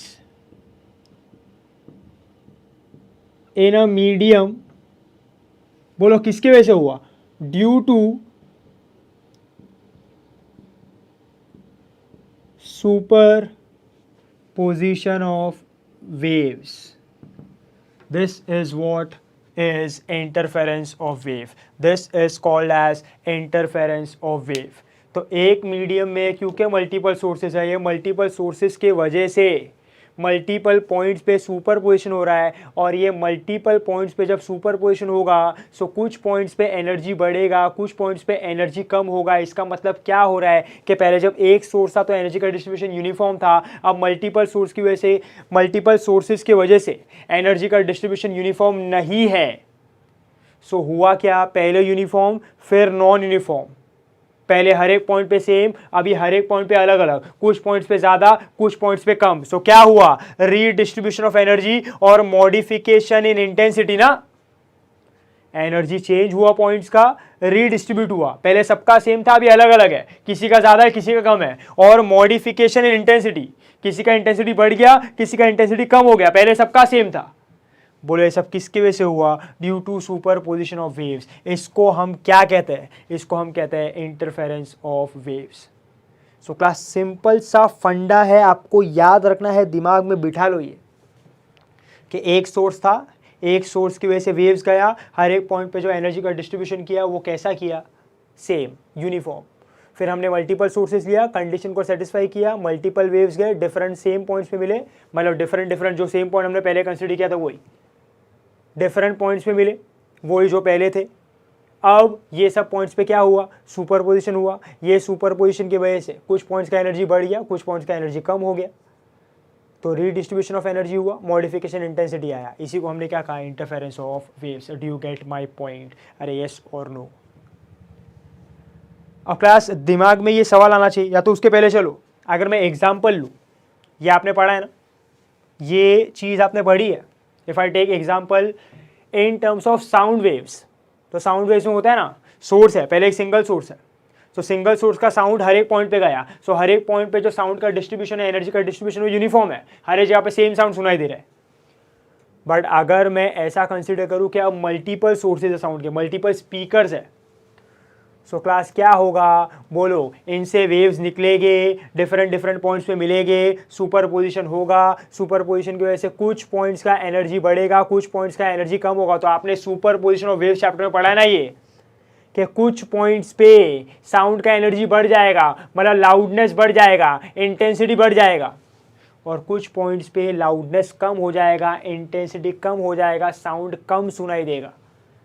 इसी को आपने क्या कहा था, रीडिस्ट्रीब्यूशन ऑफ एनर्जी और modification in intensity of sound, जिसको आपने नाम दिया था क्या, interference of sound waves. Yes और no. I can also take example of water waves. Class you go to a beach, you see water waves ना, so you can see ना कि कुछ पॉइंट्स पे वेव्स आ रहे हैं और वेव्स मिलके एनर्जी बढ़ जा रहा है, बड़ा सा वेव आ रहा है, इंटेंसिटी ज़्यादा है, और कुछ पॉइंट पे वेव्स मिल रहे हैं, मिलने के बाद डिसॉल्व हो जा रहे हैं, एनर्जी कम हो जा रहा है. So at some points the energy is increasing, at some point the energy is decreasing, there is redistribution of energy, there is modification in intensity of water waves. This is called as what, interference of water waves. अरे yes और no, ये सब आपने पढ़ा है, वही बता रहा हूँ मैं, और कुछ नया नहीं है. यस और नो. बोलो लाइट के टर्म्स में क्या होगा, what will happen in terms of light. Now I am talking about light. So light के टर्म्स में जब एक सिंगल सोर्स होगा तो हर एक पॉइंट पे लाइट का जो एनर्जी का डिस्ट्रीब्यूशन वो सेम है, हर एक पॉइंट पे लाइट सेम है, which are equidistant, the points which are equidistant. But अब अगर मैं मल्टीपल सोर्सेज ऑफ लाइट लेता हूँ, 1 2 3 ऐसा, सो बोलो क्या होगा, इनसे मल्टीपल वेव जाएगा, डिफरेंट पॉइंट्स पे मिलेगा, बोलो सुपरपोजिशन होगा, there will be some point जहाँ पे एनर्जी बढ़ जाएगा, सो वो पॉइंट का इंटेंसिटी बढ़ जाएगा. Intensity in terms of light मतलब क्या, ब्राइटनेस बढ़ जाएगा, और कुछ पॉइंट्स ऐसे होंगे जहां पे एनर्जी कम हो जाएगा, इंटेंसिटी कम हो जाएगा, वहां पे ब्राइटनेस कम होगा. कहना इसे ब्राइटनेस कम मतलब डार्कनेस ना, मतलब वहां पे लाइट कम दिखाई देगा. इसको आप क्या कहोगे, this effect due to superposition will be called as what, interference. And interference of what, interference of light waves. क्या कहोगे इसको, interference of light waves. So sound के टर्म्स में क्या, लाउडनेस और डलनेस इन साउंड, वाटर के terms में क्या, या तो एक बड़ा सा वेव या तो एक छोटा सा wave, and in terms of light what, brightness और darkness, more bright less bright. So जब light waves more than two, light waves will meet at a point, there are more than two sources in a medium and more than two waves travel at a particular point simultaneously at different points simultaneously, what will happen, superposition of waves will take place, and due to which interference effect will take place, due to which some points पे energy बढ़ जाएगा, some points पे energy कम हो जाएगा, some points will be more bright, some points will be less bright, brightness darkness. अरे yes or no, इसको आप क्या कहोगे, इंटरफेरेंस ऑफ लाइट वेव्स. क्या कहोगे, इंटरफेरेंस ऑफ लाइट वेव्स. समझ में आ रहा है क्या class, are you getting my point. अब क्लास ये जो हमने कहा है कि कुछ पॉइंट्स पे एनर्जी बढ़ रहा है, कुछ पॉइंट्स पे एनर्जी कम हो रहा है, at some points intensity is increasing, at some points intensity is decreasing. ऐसा क्यों हो रहा है, why is this happening, why, what is the reason. So class understand करना, बोलो हमने क्या बोला है, जब डिफरेंट पॉइंट्स पे सुपरपोजिशन हो रहा है तो उसका इफेक्ट इंटरफेरेंस है ना. मतलब ये जो भी हो रहा है, एनर्जी का बढ़ना, एनर्जी का कम होना, ये क्या है, इंटरफेरेंस है ना. कुछ पॉइंट्स पे इंटरफेरेंस हो रहा है तो एनर्जी बढ़ रहा है, कुछ पॉइंट्स पे इंटरफेरेंस हो रहा है तो एनर्जी कम हो रहा है. क्लास ऐसे इसीलिए हो रहा है, this is taking place because ये जो इंटरफेरेंस है ना, इंटरफेरेंस ये दो टाइप का होता है. This interference is of two types. Understand my point. At different points the energy which is changing, the intensity which is changing, उसी को हम क्या कहते हैं, interference. redistribution of energy और modification intensity. So हमने बोला है कि कुछ पॉइंट्स पे एनर्जी बढ़ जा रहा है, कुछ पॉइंट्स पे एनर्जी कम हो रहा है, तो कुछ पॉइंट्स पे इफेक्ट अलग है, कुछ पॉइंट पे इफेक्ट अलग है. ऐसा क्यों हो रहा है, क्योंकि दो टाइप के इफेक्ट है, दो टाइप के इंटरफेरेंस है. और वो दो टाइप के इंटरफेरेंस कौन से हैं, yes yes yes you know. First is what, constructive interference.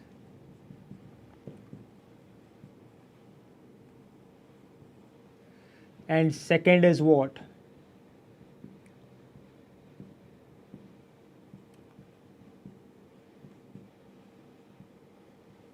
Destructive interference. पहला कौन सा है, कंस्ट्रक्टिव इंटरफेरेंस, दूसरा कौन सा है, डिस्ट्रक्टिव इंटरफेरेंस. सो क्लास जब एक मीडियम में जब सुपरपोजिशन ऑफ वेव्स होता है डिफरेंट पॉइंट्स पे, और जब डिफरेंट पॉइंट्स पे से effect of superposition of waves की वजह से इंटरफेरेंस होता है, सो वो डिफरेंट पॉइंट्स पे या तो कंस्ट्रक्टिव इंटरफेरेंस होगा या तो डिस्ट्रक्टिव इंटरफेरेंस होगा.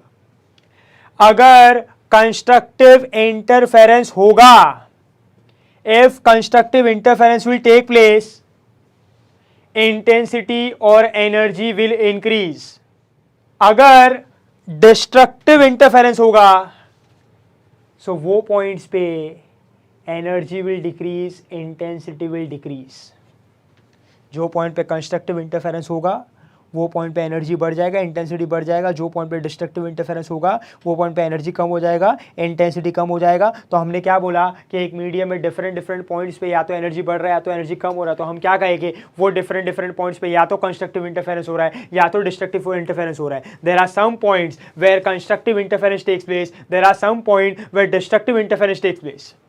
The point at which constructive interference is taking place, energy increases, intensity increases. The point at which destructive interference is taking place, energy decreases, intensity decreases. अरे yes or no, समझ में आ रहा है क्या class, are you getting my point. तो अब होता क्या है, जब एक पर्टिकुलर मल्टीपल सोर्सेज होते हैं मीडियम में, तो ये मल्टीपल सोर्सेज से जब मल्टीपल वेव्स जाते हैं डिफरेंट पॉइंट्स पे और सुपरपोजिशन करते हैं, तो कुछ पॉइंट्स पे ये सुपरपोजिशन का जो इफेक्ट होता है दैट इज इंटरफेरेंस, वो किसके टर्म्स में होता है, कंस्ट्रक्टिव. और कुछ पॉइंट्स पे जो सुपरपोजिशन का इफेक्ट होता है इंटरफेरेंस, वो किसके टर्म्स में होता है, डिस्ट्रक्टिव. जहाँ पे कंस्ट्रक्टिव होता है वहाँ पे एनर्जी बढ़ जाता है, इंटेंसिटी बढ़ जाता है. जहाँ पे डिस्ट्रक्टिव होता है वहाँ पे एनर्जी कम हो जाता है, इंटेंसिटी कम हो जाता है. Do you get my point, अरे यस और नो. अब क्लास ये कैसे पता चलेगा, सर हमारा डाउट ये है कि हमें कैसे पता चलेगा कि मीडियम में कौन से पॉइंट्स पे कंस्ट्रक्टिव इंटरफेरेंस होगा और कौन से पॉइंट्स पे डिस्ट्रक्टिव इंटरफेरेंस होगा. सो क्लास हमको आगे अभी यही सीखना है कि कंस्ट्रक्टिव इंटरफेरेंस कौन से पॉइंट्स पे होगा ये हमको कैसे पता चलेगा, डिस्ट्रक्टिव इंटरफेरेंस कौन से पॉइंट पे होगा ये हमको कैसे पता चलेगा, क्लास कौन से पॉइंट पे कंस्ट्रक्टिव होगा कौन से पॉइंट पे डिस्ट्रक्टिव होगा, ये डिपेंड करता है on the condition. There are some conditions on which the interference will depend. Constructive interference के लिए कुछ कंडीशन अचीव करना पड़ेगा, डिस्ट्रक्टिव इंटरफेरेंस के लिए कुछ कंडीशन अचीव करना पड़ेगा. जो पॉइंट्स पे कंस्ट्रक्टिव इंटरफेरेंस का कंडीशन अचीव होगा वो पॉइंट पे कंस्ट्रक्टिव होगा, जो पॉइंट पे डिस्ट्रक्टिव इंटरफेरेंस का कंडीशन अचीव होगा वो पॉइंट पे डिस्ट्रक्टिव इंटरफेरेंस होगा. अब वो कंडीशन क्या है सर, तो वो कंडीशन क्या है क्या नहीं है कैसे होगा क्या होगा वही सब तो आगे सीखना है हमको. Do you get my point? अरे यस और no. So you have to understand this. When I say this कि एक पर्टिकुलर जब मैं साउंड के सोर्सेस कंसिडर कर रहा हूँ मल्टीपल और डिफरेंट डिफरेंट पॉइंट्स पे, सीखा है ना आपने सुपरपोजिशन ऑफ वेव्स में कि डिफरेंट डिफरेंट पॉइंट्स पे हमने क्या बोला है कि कुछ पॉइंट्स पे साउंड का लाउडनेस बढ़ रहा है, कुछ पॉइंट पे साउंड का लाउडनेस कम हो रहा है. तो जहां पे बढ़ रहा है वहां पे क्या हो रहा है कंस्ट्रक्टिव इंटरफेरेंस, जहां पे कम हो रहा है वहां पे क्या हो रहा है डिस्ट्रक्टिव इंटरफेरेंस. वाटर वेव्स में जहां पे वाटर वेव्स बढ़ रहा है वहां पे क्या हो रहा है कंस्ट्रक्टिव इंटरफेरेंस, जहां पे कम हो रहा है वहां पे क्या हो रहा है डिस्ट्रक्टिव इंटरफेरेंस. अरे यस और नो.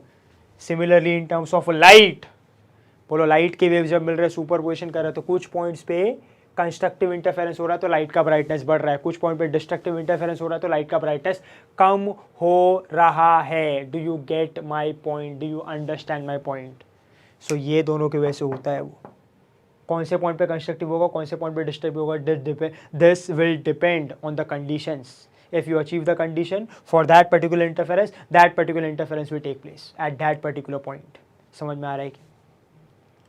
अब क्लास नेक्स्ट समझ लो ये कंडीशंस के बारे में, कौन से कंडीशंस क्या है कंस्ट्रक्टिव और डिस्ट्रक्टिव के लिए इसके बारे में बात करते हैं. सबसे पहले अंडरस्टैंड कर लो कि कंस्ट्रक्टिव कैसा होता है और डिस्ट्रक्टिव कैसा होता है. कंस्ट्रक्टिव में क्यों इंटेंसिटी बढ़ जाता है, डिस्ट्रक्टिव में क्यों इंटेंसिटी कम हो जाता है. Understand this. So when I talk about constructive interference,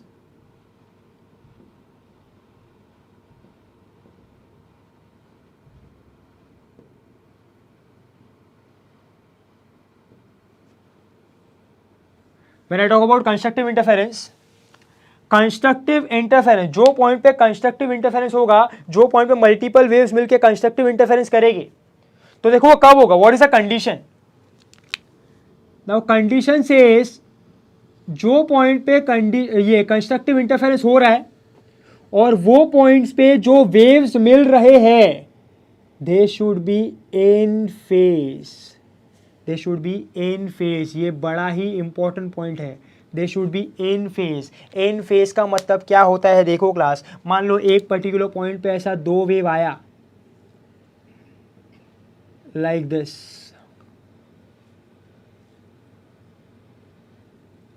दो वेव आया ऐसा, देयर आर टू वेव्स. बोलो ये क्या है, this is A, this is minus A, this is A, this is minus A. अब बोलो ये दोनों वेव एक पॉइंट पे मिला तो बोलो क्या होगा, इनका सुपरपोजिशन होगा, ये ऐड होने की कोशिश करेगा. सो कैन आई से जब ये ऐड होने की कोशिश करेगा, जब ये ऐड होगा कंबाइन होगा, तो जब ये कंबाइन होगा तो कहना है इसके क्रैश के लिए इसका क्रैश है, इसके ट्रफ के लिए इसका ट्रफ है, तो इसका क्रैश इसके क्रैश के ऐड होगा, इसका ट्रफ इसके ट्रफ के ऐड होगा. सो कहना है crash for crash, trough for trough. जब ऐसा होता है सो उनको कहा जाता है इन फेज. इन फेज. सो मान लो आपने एक मीडियम में डिफरेंट डिफरेंट सोर्सेज लिए, वो डिफरेंट सोर्सेज से डिफरेंट वेव्स गए, एक पर्टिकुलर पॉइंट पे मिले. जब वो एक पर्टिकुलर पॉइंट पे डिफरेंट वेव्स मिलेंगे और वो जो डिफरेंट वेव्स है if they are in phase, मतलब वो जो वेव्स है अगर उन सबका क्रेस्ट एक साथ है, अगर उन सबका ट्रफ एक साथ है, so they are called to be in phase. और जब वो इन फेज होंगे तब वो क्या करेंगे कंस्ट्रक्टिव इंटरफेरेंस, मतलब वो ऐड हो जाएंगे. और ऐड किस तरीके से होंगे, तो कहना ऐसे क्रेस्ट क्रैश के साथ मिलेगा ट्रफ, ट्रफ के साथ मिलेगा क्रैश, क्रैश के साथ ऐड होगा ट्रफ, ट्रफ के साथ ऐड होगा. सो कैन आई से अब जब वो ऐड हो जाएगा तो बोलो इसका एम्पलीट्यूड ए, बोलो ये कितना हो जाएगा 2a. यस और नो. और ये कितना है -2a. यस और नो. तो बोलो एम्पलीट्यूड बढ़ गया ना, और एम्पलीट्यूड बढ़ेगा मतलब क्या बढ़ जाएगा एनर्जी, एनर्जी बढ़ेगा मतलब क्या बढ़ जाएगा intensity. So here what happens, here amplitude increases, intensity increases. energy increases. This is what constructive interference. This is what constructive interference. Next is class. Second is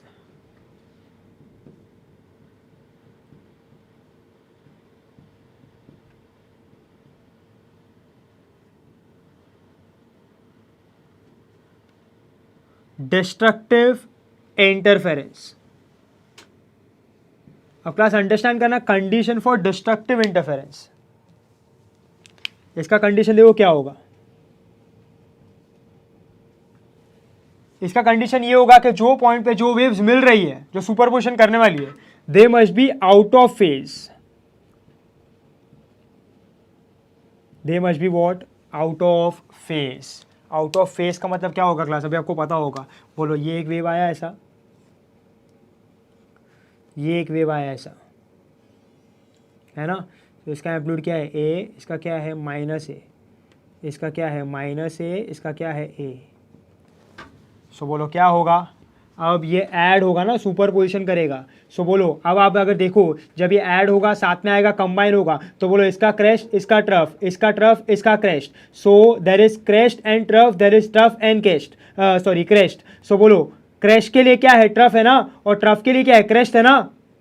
सो इसको हम क्या कहेंगे? Out of phase. तो जब क्रेस्ट क्रेस्ट, ट्रफ ट्रफ, तो इन phase. जब crest trough, trough crest, that is out of phase. अब बोलो, जब ये सुपर पोजिशन करेगा और जब ये कंबाइन होगा, तो कंबाइन होने के बाद कहना है से ये ऐड होने का ही ट्राई करेगा. सुपर पोजिशन का मतलब है एडिशन. बट जब ये ऐड होगा, कंबाइन होगा, तो कहना है से ये प्लस है, ये माइनस है, कैंसिल कर देगा ना, और ये माइनस है, प्लस है, कैंसिल कर देगा. तो बोलो यहाँ पे एम्पलीट्यूड क्या हो जाएगा? जीरो. बोलो intensity will decrease, energy will decrease. मतलब वो जीरो ही होने वाला है. ठीक है, हमने बोला एम्पलीट्यूड सेम भी हो सकता है, नहीं भी हो सकता है. Do you get my point? So class, ये क्या होगा? Constructive interference. ये क्या होगा? Destructive interference. तो जो पॉइंट पे भी, मीडियम में जो पॉइंट पे भी डिस्ट्रक्टिव इंटरफेरेंस हो रहा है, उसका मतलब क्या है कि वो पॉइंट पे जो वेव्स मिल रही है वो आउट ऑफ फेज है. आउट ऑफ फेज है मतलब क्या? कि वो जो वेव्स है उनके लिए कोई एक वेव का क्रेस्ट है तो दूसरे का क्या होगा? ट्रफ. कोई एक वेव का ट्रफ है तो दूसरे का क्या होगा? Crest. Eventually they will cancel out each other and the intensity energy will decrease. This is destructive interference. तो पूरे प्रोसेस को समझो. There are multiple sources. ये multiple sources multiple waves emit करेंगे. ये मल्टीपल वेव्स मल्टीपल पॉइंट्स पे जाके मिलेंगे. जब ये जाके मल्टीपल पॉइंट्स पे मिलते हैं तो सुपरपोजिशन ऑफ वेव्स होता है. और जब सुपरपोजिशन ऑफ वेव्स होगा तो इसका इफेक्ट क्या होगा? इंटरफेरेंस. और इंटरफेरेंस कितने टाइप के होंगे? दो, कंस्ट्रक्टिव और डिस्ट्रक्टिव. कुछ पॉइंट्स पे सुपरपोजिशन ऑफ वेव्स की वजह से कंस्ट्रक्टिव इंटरफेरेंस होगा और कुछ पॉइंट्स पे सुपरपोजिशन ऑफ वेव्स की वजह से डिस्ट्रक्टिव इंटरफेरेंस होगा. कौन से पॉइंट्स पे कंस्ट्रक्टिव इंटरफेरेंस होगा? जहां पे जो वेव्स पहुंचेगी they will be in phase. That is crest के लिए क्रेस्ट, ट्रफ के लिए ट्रफ. और कौन से पॉइंट्स के लिए डिस्ट्रक्टिव इंटरफेरेंस होगा? जहां पे जब वेव्स पहुंचेगी, if the waves are out of phase. बोलो क्या होगा? Destructive interference. यस और no? So the points at which यहां पे इन फेज होगा तो कंस्ट्रक्टिव इंटरफेरेंस होगा. The point at which out of phase होगा तो डिस्ट्रक्टिव इंटरफेरेंस होगा. एंड जहाँ पे कंस्ट्रक्टिव इंटरफेरेंस होगा वहाँ पे एनर्जी बढ़ जाएगा और जहाँ पे डिस्ट्रक्टिव इंटरफेरेंस होगा वहाँ पे एनर्जी कम हो जाएगा. इंटेंसिटी विल इंक्रीज और डिक्रीज. यस और no? So there will be some points where it is in phase, where there is constructive interference taking place. There are some points where it is out of phase, there is destructive interference taking place. So energy will increase and decrease. This effect of redistribution of energy will be called as interference of waves. और आपको class याद रखना है कि ऐसा कभी नहीं होगा कि मीडियम में सिर्फ और सिर्फ कंस्ट्रक्टिव हुआ और मीडियम में सिर्फ और सिर्फ डिस्ट्रक्टिव हुआ. दोनों होगा ही होगा. कंस्ट्रक्टिव भी होगा, डिस्ट्रक्टिव भी होगा. कंस्ट्रक्टिव होगा ही, डिस्ट्रक्टिव होगा ही. देयर इज़ नो चांस कि कंस्ट्रक्टिव ना हो और सिर्फ डिस्ट्रक्टिव हो. देयर इज़ नो चांस कि सिर्फ कंस्ट्रक्टिव हो और डिस्ट्रक्टिव ना हो. Both has to take place. आपने पढ़ा भी है ये इन सुपरपोजिशन ऑफ वेव्स में. आपने बीट्स पढ़ा था ना, फॉर्मेशन ऑफ बीट्स. तो बीट्स फॉर्म होता है तो यही तो हो रहा है. सुपरपोजिशन ऑफ वेव्स हो रहा है. सुपरपोजिशन ऑफ वेव्स की वजह से साउंड वेव्स का सुपरपोजिशन हो रहा है ना. सुपरपोजिशन ऑफ साउंड वेव्स की वजह से बोलो कुछ पॉइंट्स पे एनर्जी बढ़ रहा है, कुछ पॉइंट्स पे एनर्जी कम हो रहा है। ये क्यों हो रहा है? क्योंकि कुछ पॉइंट्स पे कंस्ट्रक्टिव इंटरफेरेंस हो रहा है, कुछ पॉइंट पे डिस्ट्रक्टिव इंटरफेरेंस हो रहा है। क्यों हो रहा है? क्योंकि कुछ पॉइंट्स पे the waves are in phase, कुछ पॉइंट्स पे the waves are in out of phase. Yes और नो? सो कुछ पॉइंट्स पे कंस्ट्रक्टिव, कुछ पॉइंट्स पे डिस्ट्रक्टिव, कुछ पॉइंट्स पे साउंड का एनर्जी बढ़ गया, लाउडनेस बढ़ गया, कुछ पॉइंट पे साउंड का एनर्जी कम हो गया, लाउडनेस कम हो गया, जिसको आपने क्या कहा था? Waxing and वेनिंग। तो जब बीड्स बनता है तो वैक्सिंग होता है, वेनिंग होता है, वैक्सिंग होता है, वेनिंग होता है, तो दोनों हो रहा है ना, कंस्ट्रक्टिव भी और डिस्ट्रक्टिव भी, सिर्फ एक नहीं हो सकता है। सिमिलर होगा वाटर वेव्स के लिए और सिमिलर होगा लाइट वेव्स के लिए भी। जब लाइट वेव्स मिलेगी तो कुछ पॉइंट्स पे कंस्ट्रक्टिव होगा, कुछ पॉइंट पे डिस्ट्रक्टिव होगा, some points will appear as bright, some point will appear as dark, मतलब ज़्यादा लाइट, कम लाइट। इसको हम क्या कहेंगे? Interference of wave. यस और नो? समझ में आ रहा है क्लास? अब क्लास हमने कहा है कि फॉर कंस्ट्रक्टिव वो इन फेज होना चाहिए, फॉर डिस्ट्रक्टिव वो आउट ऑफ फेज होना चाहिए। सो क्लास ऐसे कौन से पॉइंट्स हो गए जिसपे वो इन फेज होगा, ऐसे कौन से पॉइंट्स हो गए जिसमें वो आउट ऑफ फेज होगा, उसका भी तो कुछ ना कुछ कंडीशंस होगा ना। मतलब if you want to keep the waves in phase, if you want to keep the waves out of phase, there will be some conditions ना।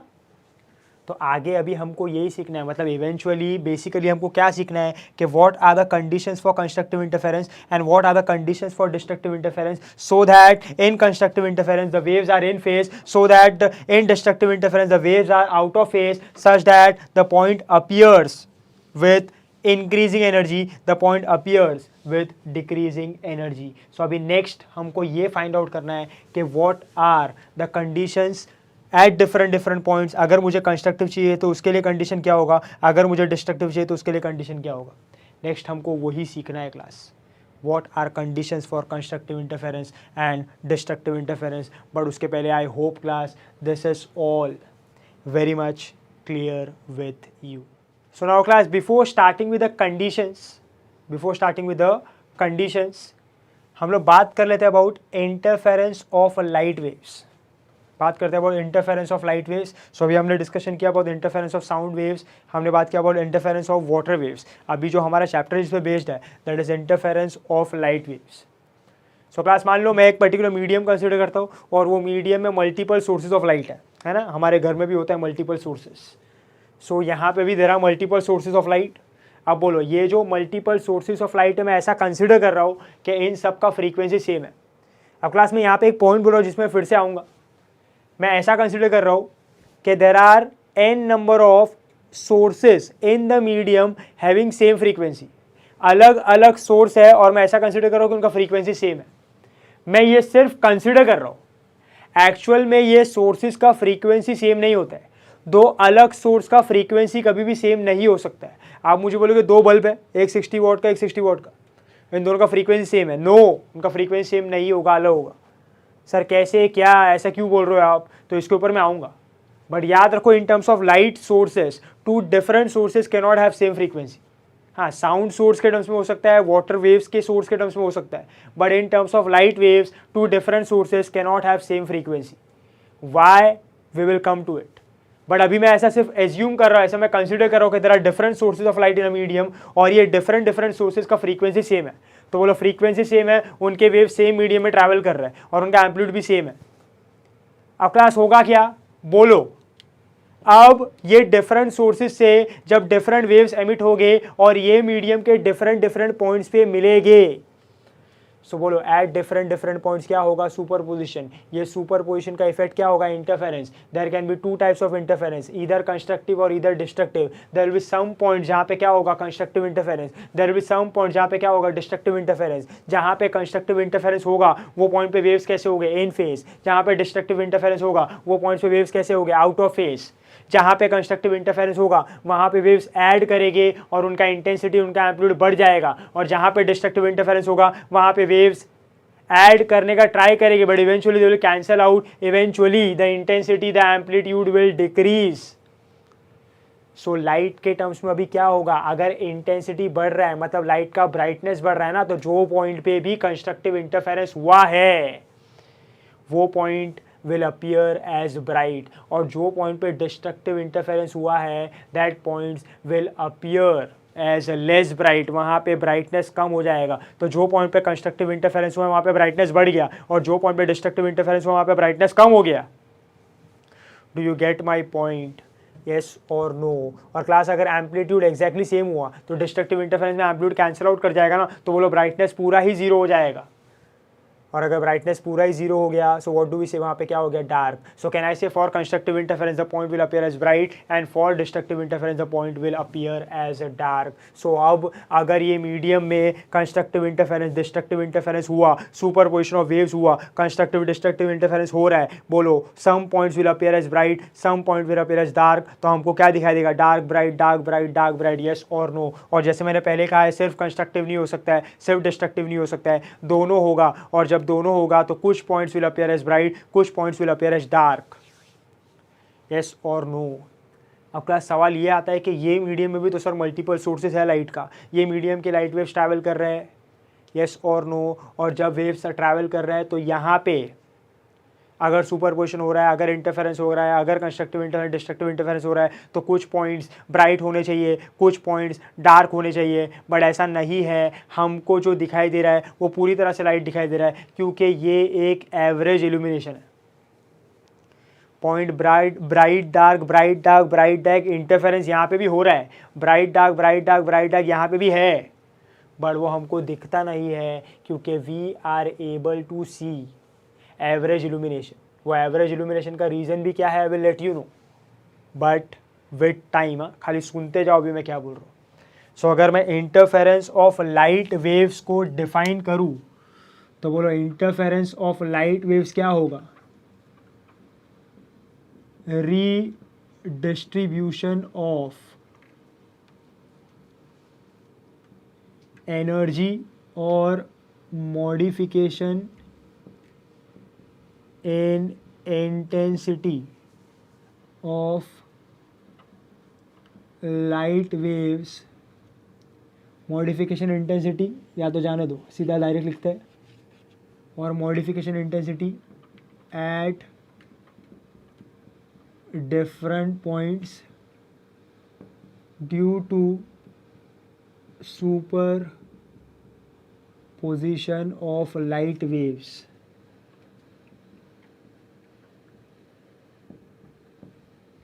is called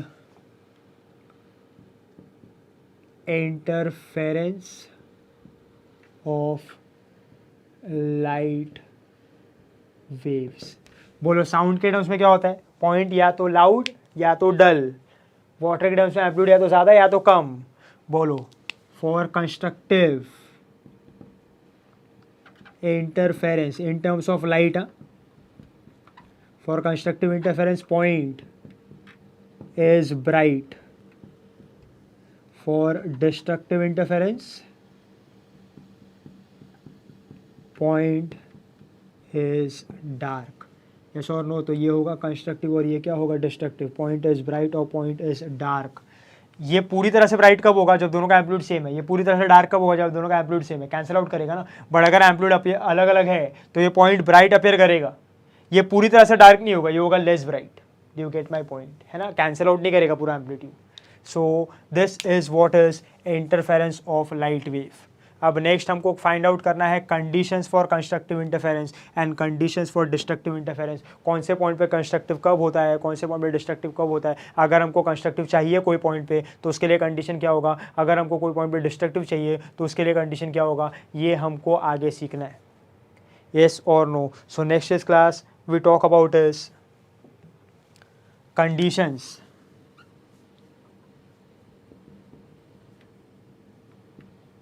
for constructive interference and destructive interference। समझ में आ रहा है class, condition for constructive interference and destructive interference. So class अभी next find out करते हैं हम लोग conditions for constructive interference and destructive interference. मान लो क्लास मैंने यहाँ पे दो सोर्स लिए, there are two sources A and B, sources of light. हम लोग ऐसा कंसिडर कर रहे हैं कि दोनों सोर्सेज का फ्रीक्वेंसी सेम है, उनका वेव सेम मीडियम में ट्रैवल करेगा और उनका एम्पलीट्यूड और intensity may be same, may not be same. और मैंने सामने यहाँ पे एक स्क्रीन कंसिडर किया है जहाँ पे इसका वेव्स आके मिलेगा, यस और नो। अब क्लास मान लो यहाँ पे ये ए में, सोर्स ए में वाइब्रेशन हुआ, SHM हुआ। बोलो SHM होगा तो सिंपल हार्मोनिक प्रोग्रेसिव वेव बनेगा। मान लो जब इसका सिंपल हार्मोनिक प्रोग्रेसिव वेव्स बनेगा तो उसके वेव्स हर एक पॉसिबल डायरेक्शन में आएंगे ना। मान लो बहुत सारे वेव्स में से एक वेव ट्रैवल करके यहाँ पे आता है ऐसा,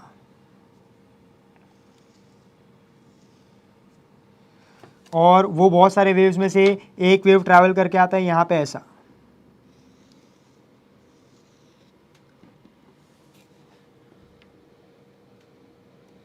मान लो जब इसमें पार्टिकल वाइब्रेट कर रहा है, SHM कर रहा है, तो उसका जो डिस्प्लेसमेंट एट इज y1 बार और बी में जो डिस्प्लेसमेंट एट इज y2 बार, है ना। देयर आर टू सोर्सेस, दोनों सोर्स में वाइब्रेशन हो रहा है, SHM हो रहा है, दोनों का डिस्प्लेसमेंट है y1 y2। बोलो वेव्स बन रहा है, वो waves n number of direction में ट्रैवल कर रहा है, उसमें से हमने एक वेव कंसिडर किया ऐसा।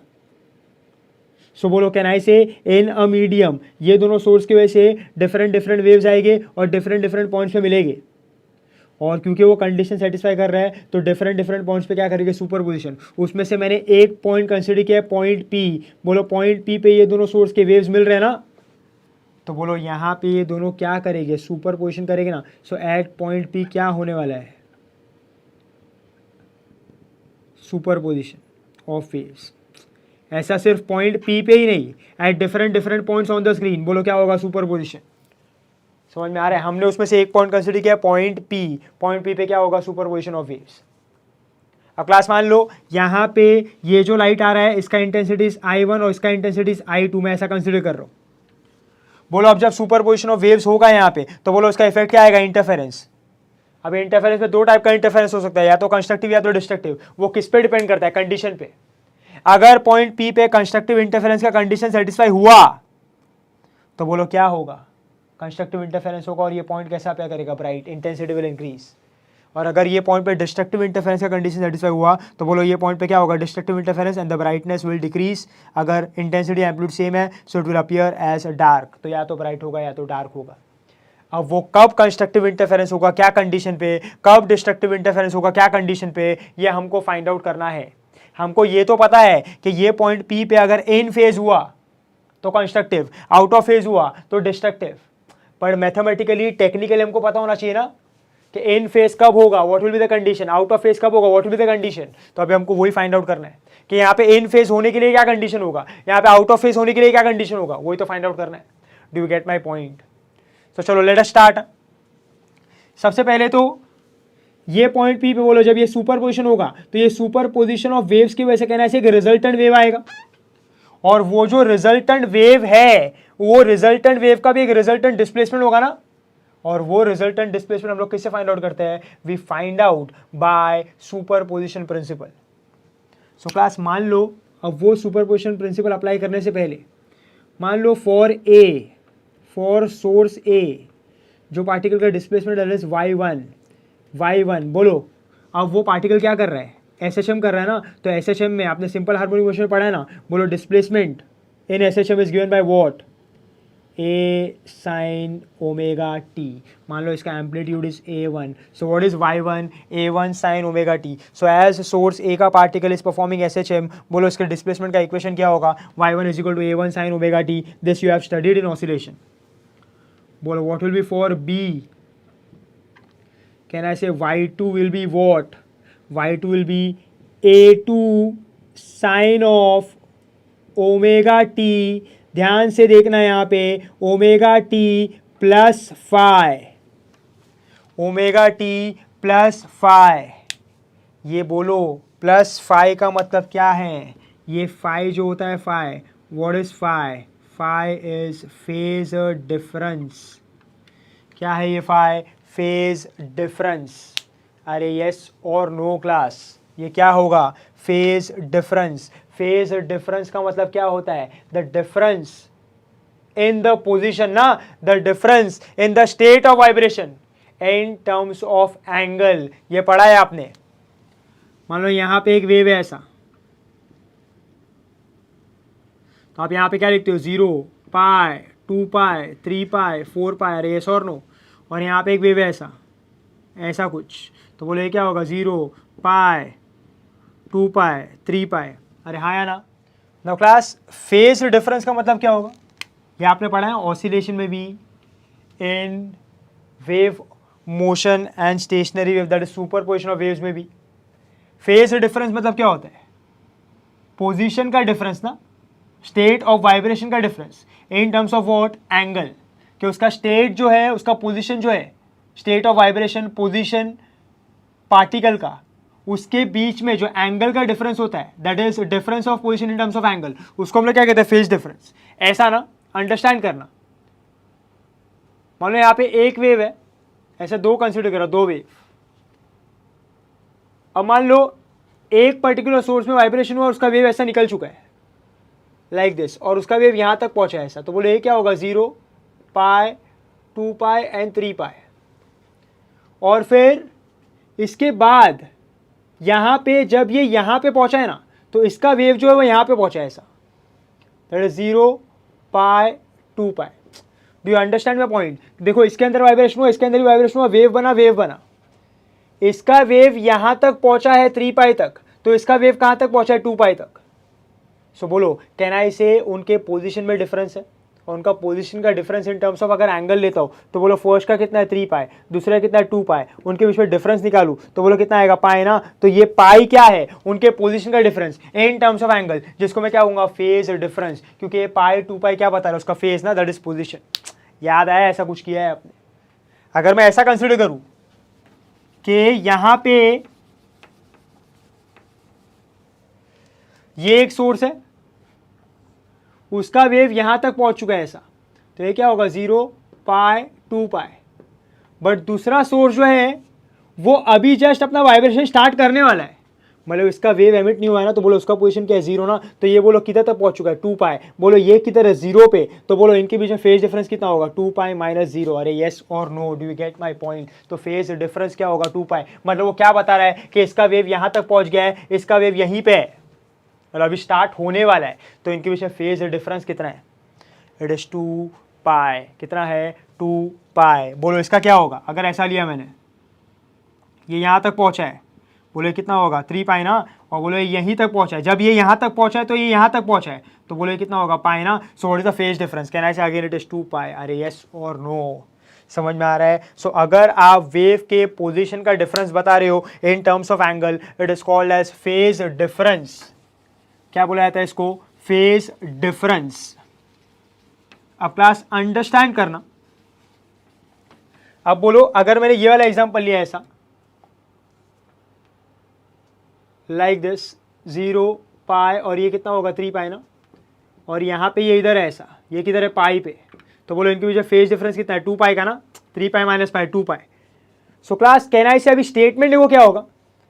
बोलो जो फर्स्ट वेव है, फर्स्ट वेव, और ये सेकंड वेव है, बोलो हम रीड कैसे करते हैं उसको, ये फेज डिफरेंस कितना है 2 पाई ना, तो हम इसको ऐसे रीड करेंगे कि फर्स्ट वेव इज लीडिंग, है ना, is leading the second wave by a phase difference of 2 pi. Leading कब आएगा, जो वाला आगे है उसके लिए। बोलो सेकेंड के लिए क्या बोलोगे, second wave is lagging, is lagging behind the first wave by a phase difference of 2 पाई।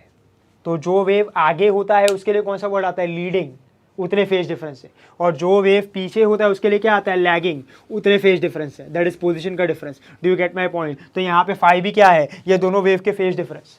देखो ना क्लास, अभी आप कंपेयर करो, ए एंड बी को कंपेयर करो, ए एंड बी को कंपेयर करो। बोलो ए से जो वेव जाएगा, बी से जो वेव जाएगा, टेल मी दोनों को साइमल्टेनियसली पहुंचना है। बट देखो जो ए से डिस्टेंस वो ट्रैवल करने वाला है, ए से यहाँ तक का, बी से जो डिस्टेंस ट्रैवल करना है यहाँ से यहाँ तक का, कैन आई से बी को ज्यादा चलना पड़ेगा ना। देखो ना ऐसा, like this, B has to travel more, है ना। तो अगर ये साइमल्टेनियसली पहुंच रहा है, मतलब बी से जो वेव निकला है वो पहले निकला है ना, और ए से जो वेव निकला है वो बाद में निकला है।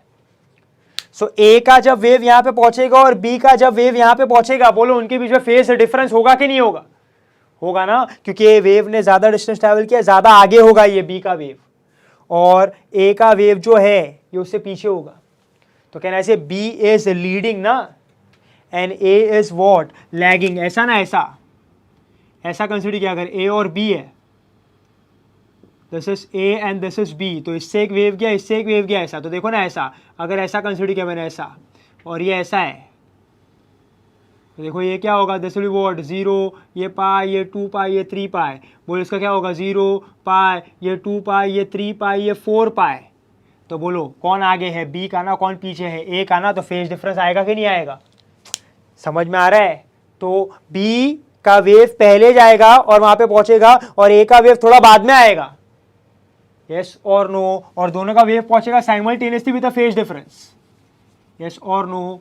सो क्या कहेंगे हम लोग, बोलो बी का वेव आगे होगा, मतलब बी का जो फेज है वो आगे होगा ना इसके टर्म्स में, सो बी का वेव क्या करेगा, लीड करेगा कि लैग करेगा, इट विल बी लीडिंग ना, सो बी का जो वेव है वो लीड करेगा और ए का जो वेव है वो लैग करेगा।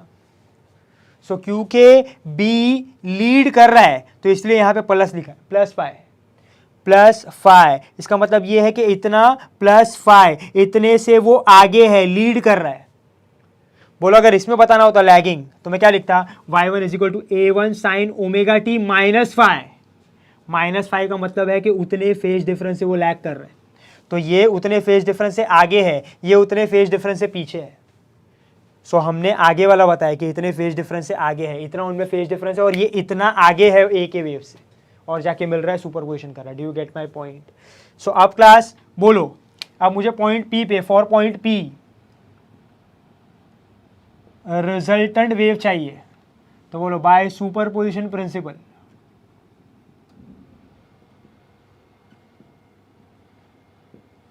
बोलो क्या होगा, y bar the resultant displacement will be vector sum of the individual displacement at that particular point ना, being independent of each other.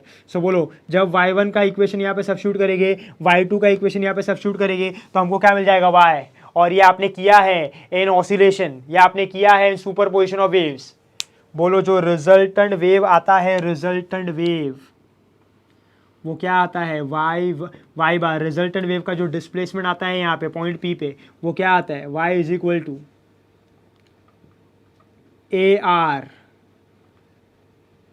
Sign of omega t plus theta, यह आता है ना भाई AR sine of omega t plus theta. आप normally यहाँ पे ऐसा R लिखते हो, R रिजल्टेंट एम्पलीट्यूड, मैं क्या लिख रहा हूँ AR, कोई फर्क नहीं पड़ता है, अरे यस और no. So y is what AR sine of omega t plus theta, this you have done in what oscillation. बोलो ना दो वेव्स का मिलना मतलब क्या, दो वेव्स का सुपरपोजिशन मतलब क्या, दो SHM का कॉम्पोजिशन ना, अरे इसका डिस्प्लेसमेंट, इसका वाइब्रेशन, इसका SHM और इसका SHM यहाँ पे कंबाइन हो रहा है, मतलब क्या हो रहा है, कॉम्पोजिशन ऑफ SHM। तो superposition of waves is what, composition of SHM, और कॉम्पोजिशन ऑफ SHM आपने किया हुआ है।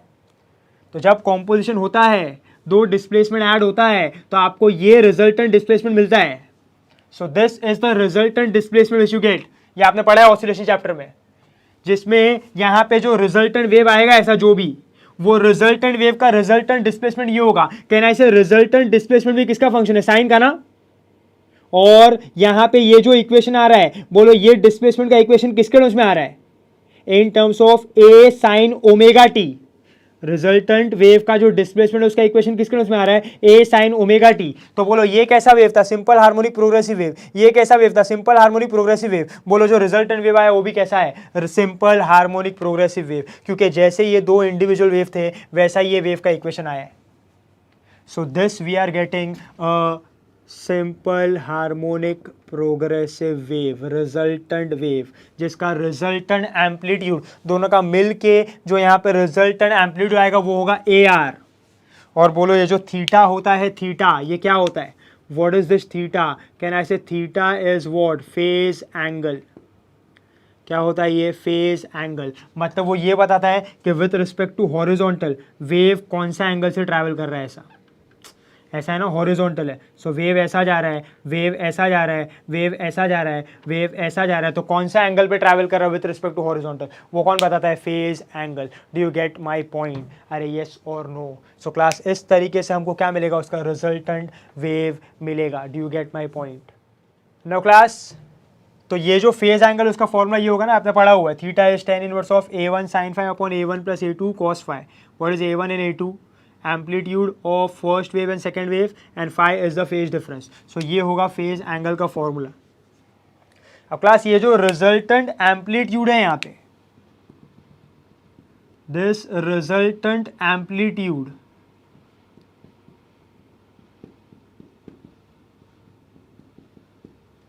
इसका फॉर्मूला क्या होगा। So class resultant amplitude A R is given as like this ना, पढ़ा है आपने ये, A R square is a1 square plus a2 square plus 2a1 a2 cos phi। पढ़ा है कि नहीं है, ये बहुत ज़्यादा इंपॉर्टेंट है। तो जो रिजल्टेंट वेव यहाँ पे मिलता है सुपर पोजिशन होने पे, वो रिजल्टेंट वेव का जो रिजल्टेंट एम्पलीट्यूड होता है वो क्या होता है, A R square is a1 square plus a2 square plus 2a1 a2 cos phi। बोलो इंटेंसिटी और एम्पलीट्यूड में रिलेशन कैसा होता है, I is proportional to amplitude का स्क्वायर ना। सो अगर मैं इसको बोलो, हम लोग वहाँ पे किसके बात कर रहे हैं, we are talking about energy, we are talking about intensity. So अगर मैं in terms of amplitude intensity लिखूँ तो बोलो intensity, resultant intensity of the resultant wave क्या होगा, can I say it will be I R is equal to I1 plus I2 plus 2 root I1 I2 cos phi। अरे yes और no, ये होगा resultant intensity where phi is the phase difference। So this is a resultant amplitude and this is the resultant intensity of the resultant wave। समझ में आ रहा है class. So class हमने यहाँ पे क्या कंसिडर किया है कि यहाँ पे ज़रा two sources A and B, दोनों सोर्स से वेव जा रहा है और स्क्रीन पे हिट कर रहा है एट पॉइंट पी। अब जब ये पर्टिकुलर दोनों सोर्स से जाके वेव्स हिट करेगा, सुपरपोजिशन करेगा, तो बोलो क्या होगा, there will be interference, there will be इधर कंस्ट्रक्टिव और डिस्ट्रक्टिव। हमको वही फाइंड आउट करना है कि अगर मुझे पॉइंट पी पे कंस्ट्रक्टिव चाहिए तो उसका कंडीशन क्या होगा, अगर पॉइंट पी पे डिस्ट्रक्टिव चाहिए तो उसका कंडीशन क्या होगा। सबसे पहले हमने क्या फाइंड आउट किया कि बोलो यहाँ पे पॉइंट पी पे सुपरपोजिशन ऑफ वेव्स होगा और एक रिजल्टेंट वेव मिलेगा। वो रिजल्टेंट वेव का इक्वेशन क्या होगा, ये, और ये रिजल्टेंट वेव के लिए फेज एंगल ये होगा। बोले रिजल्टेंट वेव का resultant amplitude will be this and resultant intensity will be this. अब इसके बाद लेट अस फाइंड आउट कि पॉइंट पी पे कंस्ट्रक्टिव होने के लिए कंडीशन क्या है और डिस्ट्रक्टिव होने के लिए कंडीशन क्या होगा। ठीक है, नेक्स्ट क्लास अब फाइंड आउट करता है condition for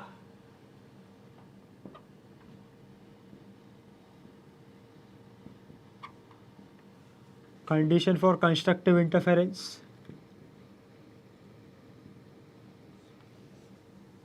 condition for constructive interference. अब क्लास यहाँ पे ध्यान देना, आप रिजल्टेंट इंटेंसिटी और रिजल्टेंट एम्पलीट्यूड का फॉर्मूला देखो। कहना ऐसे I1 is intensity of source 1, I2 is intensity of source 2। बोलो I1 I2 तो सेम रहेगा ना, एक बार जो वेव बाहर निकल गया उसका इंटेंसिटी चेंज थोड़ी होगा, उसका intensity and amplitude will remain same. So A1 and A2 are constant. बोलो बट कैन आई से ये पर्टिकुलर स्क्रीन पे जब ये सोर्स ए और बी से वेव आ रहा है ऐसा, सो डिफरेंट पॉइंट्स पे जो फेज डिफरेंस होगा इट विल बी सेम और different. Can I say phase difference at different points will be different ना। So can I say phase difference is variable. यहाँ पे ये जो है ये वेरिएबल है। सो कैन आई से जो रिजल्टेंट इंटेंसिटी है, रिजल्टेंट एम्पलीट्यूड है, ये किस पे डिपेंड करता है, ये डिपेंड करता है फेज डिफरेंस पे। किस पे डिपेंड करता है, फेज डिफरेंस पे। So resultant intensity and resultant amplitude depends on phase difference as phase difference is variable. So अभी मुझे फाइंड आउट करना है class condition for constructive interference. क्या अगर मुझे पॉइंट पी पे या तो जो भी पॉइंट है स्क्रीन पे या तो जो भी पॉइंट है मीडियम में, अगर मुझे वहाँ पे कंस्ट्रक्टिव इंटरफेरेंस चाहिए तो what will be the condition. Understand करना। बोलो कंस्ट्रक्टिव इंटरफेरेंस का मतलब क्या होता है, कहना ऐसे रिजल्टेंट इंटेंसिटी। बोलो वो पॉइंट कैसा अपेयर करना चाहिए, वो पॉइंट अपेयर करना चाहिए ब्राइट ना। सो अगर वो पॉइंट ब्राइट चाहिए तो बोलो वहाँ पे रिजल्टेंट इंटेंसिटी कैसा आना चाहिए, मैक्सिमम। यस और नो, मतलब रिजल्टेंट एम्पलीट्यूड कैसा आना चाहिए, मैक्सिमम।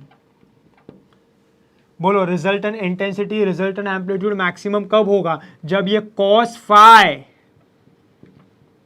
विल बी मैक्सिमम ना, ये इस पे डिपेंड कर रहा है। तो ये जब मैक्सिमम होगा, ये जब मैक्सिमम होगा, तो ये मैक्सिमम होगा। सो बोलो cos फाई का मैक्सिमम वैल्यू क्या होता है, बोलो cos का मैक्सिमम वैल्यू क्या होता है, 1। अरे यस और नो, टेल मी, हाँ या ना। तो for IR to be maximum, AR to be maximum, cos phi has to be maximum and cos phi has a maximum value of 1. बोलो cos phi का वैल्यू 1 कौन से फेज डिफरेंस पे आएगा, कैन आई से फाई कैन बी यहाँ पे 2 पाई, या तो सबसे पहले कंसिडर किया मैंने 0, then 2 pi, 4 pi, 6 pi, dot dot dot. Are yes or no?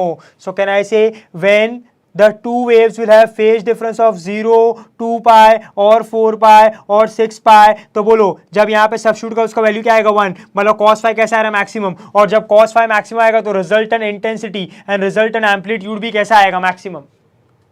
So can I say यहाँ पे if you look at this phase difference, can I say this phase difference is 2n pi, where n is what, 0, 1, 2, 3. अरे yes or no class?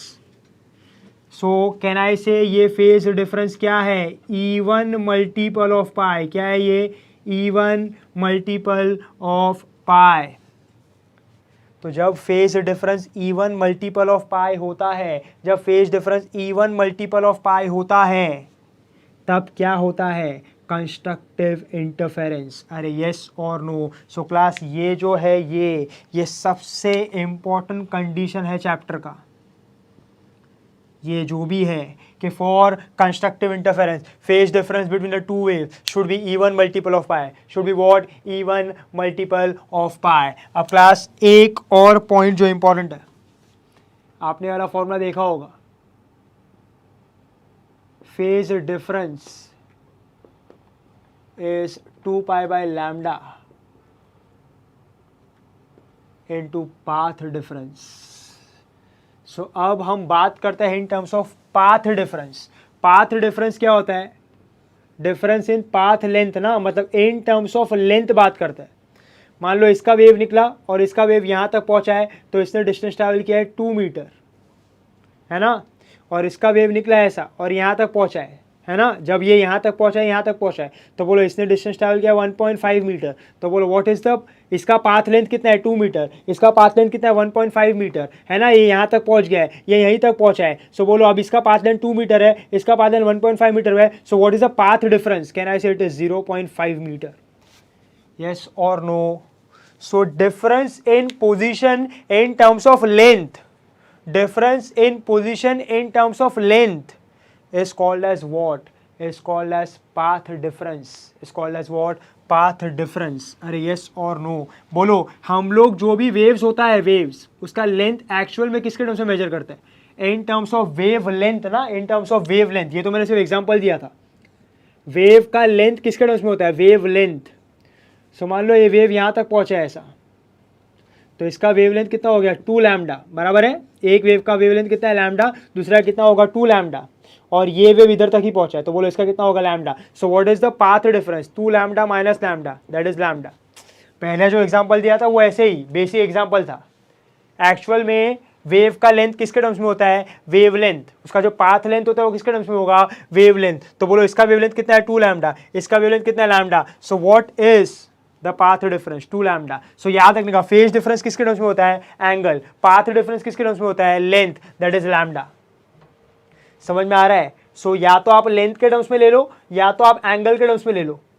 अगर angle के terms में लेते हो तो phase difference, और अगर पाथ के टर्म्स में लेते हो, लेंथ के टर्म्स में लेते हो, लैम्डा के टर्म्स में लेते हो तो पाथ डिफरेंस। यस और no, do you understand my point. तो बोलो ये तो हो गया इन टर्म्स ऑफ एंगल, अभी फाइंड आउट करते हैं in terms of path difference. So बोलो पाथ डिफरेंस क्या हो जाएगा, अभी कह रहे हैं here the path difference will be, path difference का फॉर्मूला क्या हो जाएगा, लैम्डा अपॉन 2 पाई इनटू फेज डिफरेंस। बोलो फेज डिफरेंस कितना है यहाँ पे, इनटू फेज डिफरेंस ना, सो देखो भी यहाँ पे what will B path difference, it will B lambda upon 2 पाई। बोले यहाँ पे कितना है 2 पाई एन ना, 2 पाई गया तो बोलो क्या आएगा पाथ डिफरेंस, क्या आएगा एन लैम्डा, क्या आएगा एन लैम्डा। और it can also be written as path difference is what 2n lambda by 2,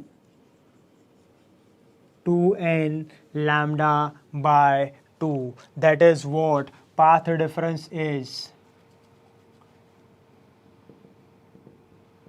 even multiple of lambda by 2. What is path difference? even multiple of lambda by 2. So class thumb rule है, बिठा लो दिमाग में, यही है पूरे chapter में। Constructive interference चाहिए तो what should be the phase difference, even multiple of pi. What should be the path difference, even multiple of lambda by 2, और path difference is n lambda. Please fit this in your mind, ये बिठा लो दिमाग में। बोलो condition for constructive interference, even multiple of pi और even multiple of lambda by 2 in terms of phase difference and path difference. I hope this is clear, yes और no. तो ये कंडीशन होगा। अब देखते हैं कि वो जो कंस्ट्रक्टिव इंटरफेरेंस होगा तो उसका रिजल्टेंट इंटेंसिटी क्या आएगा। If I substitute here cos phi as 1 है ना, तो बोलो रिजल्टेंट इंटेंसिटी क्या आएगा, IR will be what I1 plus I2 plus 2 root I1 I2। सो बोलो ये क्या हो जाएगा, IR is what root of I1 plus root of I2 the whole square. अरे यस और नो, समझ में आ रहा है कि नहीं class, are you clear with this. ये क्या हो जाएगा root of I1 plus root of I2 the whole square, ये होगा रिजल्टेंट इंटेंसिटी। समझ में आ रहा है, बोलो रिजल्टेंट एम्पलीट्यूड कितना आ जाएगा, it will be AR is equal to A1 plus A2। You can substitute and you can check it out. तो ये होगा resultant intensity for constructive interference and this will be resultant amplitude for constructive interference जब वो point पे constructive interference होगा।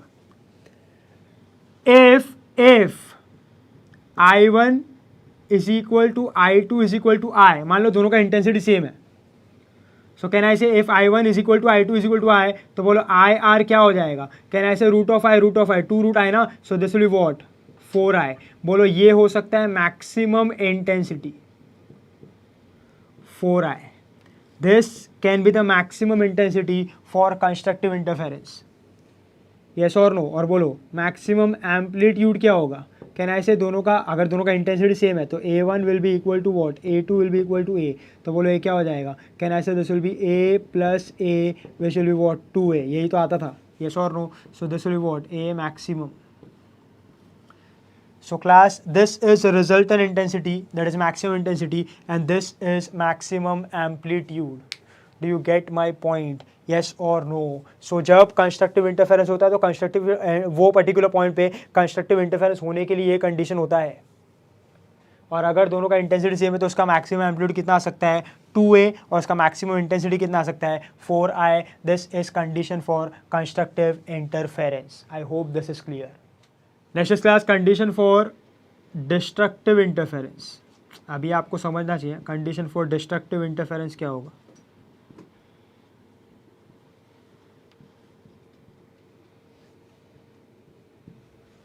Condition for destructive interference. So class जब हम लोग बात करते हैं what condition for destructive interference, बोलो अब रिजल्टेंट इंटेंसिटी हमको कैसा चाहिए वहाँ पे, मिनिमम ना, और रिजल्टेंट एम्पलीट्यूड भी कैसा चाहिए, मिनिमम। तो बोलो cos phi कैसा आना चाहिए, मिनिमम, और cos phi का मिनिमम वैल्यू क्या होता है, लोवेस्ट -1। अरे यस और नो। और बोलो -1 के लिए वैल्यू क्या होगा, can I say it will B pi, 3 pi, 5 pi, 7 pi and so on. अरे यस और नो क्लास। सो ये होगा फेज डिफरेंस। तो बोलो क्या लिख सकता हूँ मैं इसको, phi can be equal to what 2n minus 1 pi ना, yes or no। so that is what phase difference is odd multiple of pi। phase difference is what odd multiple of pi। class ये होगा phase difference, that is odd multiple of pi, the condition for what, the condition for destructive interference। समझ में आ रहा है class, इस तरीके से। अब क्लास अगर मैं कंसिडर करूँ यहाँ पे इन टर्म्स ऑफ पाथ डिफरेंस, तो बोलो पाथ डिफरेंस क्या हो जाएगा अभी? Can I say it will B path difference will be lambda upon 2 pi into 2n minus 1 into pi. So बोलो ये क्या हो जाएगा? 2n minus 1 pi ना, so ये पाई पाई गया, so बोलो क्या हो जाएगा? path difference will be what? 2n minus 1 lambda by 2. That is what path difference is, odd multiple of lambda by 2. बोलो यहाँ पे n का वैल्यू क्या होगा? n का, where n is what? n is 1 2 3. अरे यस और नो, यहाँ पे n क्या होगा? 1 2 3. और बोलो यहाँ पे n क्या था? It was 0 1 2 3. अरे यस और no class? So this is condition for what? This is condition for destructive interference. So याद रखो फॉर कंस्ट्रक्टिव क्या होगा? Path difference is even multiple of pi, sorry phase difference is even multiple of pi, path difference is even multiple of lambda by 2. For destructive interference, phase difference is odd multiple of pi and path difference is odd multiple of lambda by 2. अब यहाँ पे अगर मैं resultant intensity find out करूँ IR, तो बोलो अगर मैं सब्स्टिट्यूट करूँ वहाँ पे वैल्यू, तो क्या हो जाएगा? I1 प्लस I2, ये हो जाएगा -2 रूट I1 I2. सो बोलो रिजल्टेंट इंटेंसिटी कितना आएगा? It will be root of I1 minus root of I2 the whole square. अरे yes और no? ये होगा रिजल्टेंट इंटेंसिटी. और रिजल्टेंट एम्पलीट्यूड क्या आएगा? बोलो resultant amplitude will be A1 minus A2. You can substitute and you can check it out. तो ये होगा, बोलो if I1 is equal to I2 is equal to I, so tell me what will be the resultant intensity? Can I say it will be 0 ना? मतलब ये क्या हो गया? I minimum क्या आया? 0. और A minimum भी क्या आएगा? 0 है ना? तो ये होगा उसका minimum value. This is minimum value. yes or no? Now class, this are what? This is condition for constructive interference and destructive interference, and this is the resultant intensity at that particular point. Now class, एक last point और सबसे important point और सबसे spectacular point about interference of waves and interference of light. ये sound wave सबके लिए applicable है. तो क्लास अंडरस्टैंड करना. बोलो हमने क्या बोला था कि जब सुपरपोजिशन होता है तो इससे एक वेव आएगा, इससे एक वेव आएगा, यहाँ पे मिलेगा. इसका इंटेंसिटी आई है, इसका इंटेंसिटी आई है. बोलो जब सुपरपोजिशन होगा तो वेव कंबाइन हो रहा है, ऐड हो रहा है. तो कहना ऐसे जब वो ऐड होगा तो आई और आई मिलके कितना होना चाहिए था? 2i ना. जैसे एम्पलीट्यूड कितना हो रहा था? 2a. तो आई और आई मिलके कितना होना चाहिए था? 2i. बट यहाँ पे कितना आया? Maximum intensity when constructive interference takes place. बोलो कितना आया? 4i. आना कितना चाहिए था? 2i. आया कितना? 4i. याद रखो अभी. बोलो 2i का 4i हो गया, मतलब एनर्जी बढ़ रहा है ना. एनर्जी बढ़ रहा है मतलब क्या? ऐसा बोल सकते हो 2i आना चाहिए था, 4i आना, मतलब एनर्जी जनरेट हो रहा है.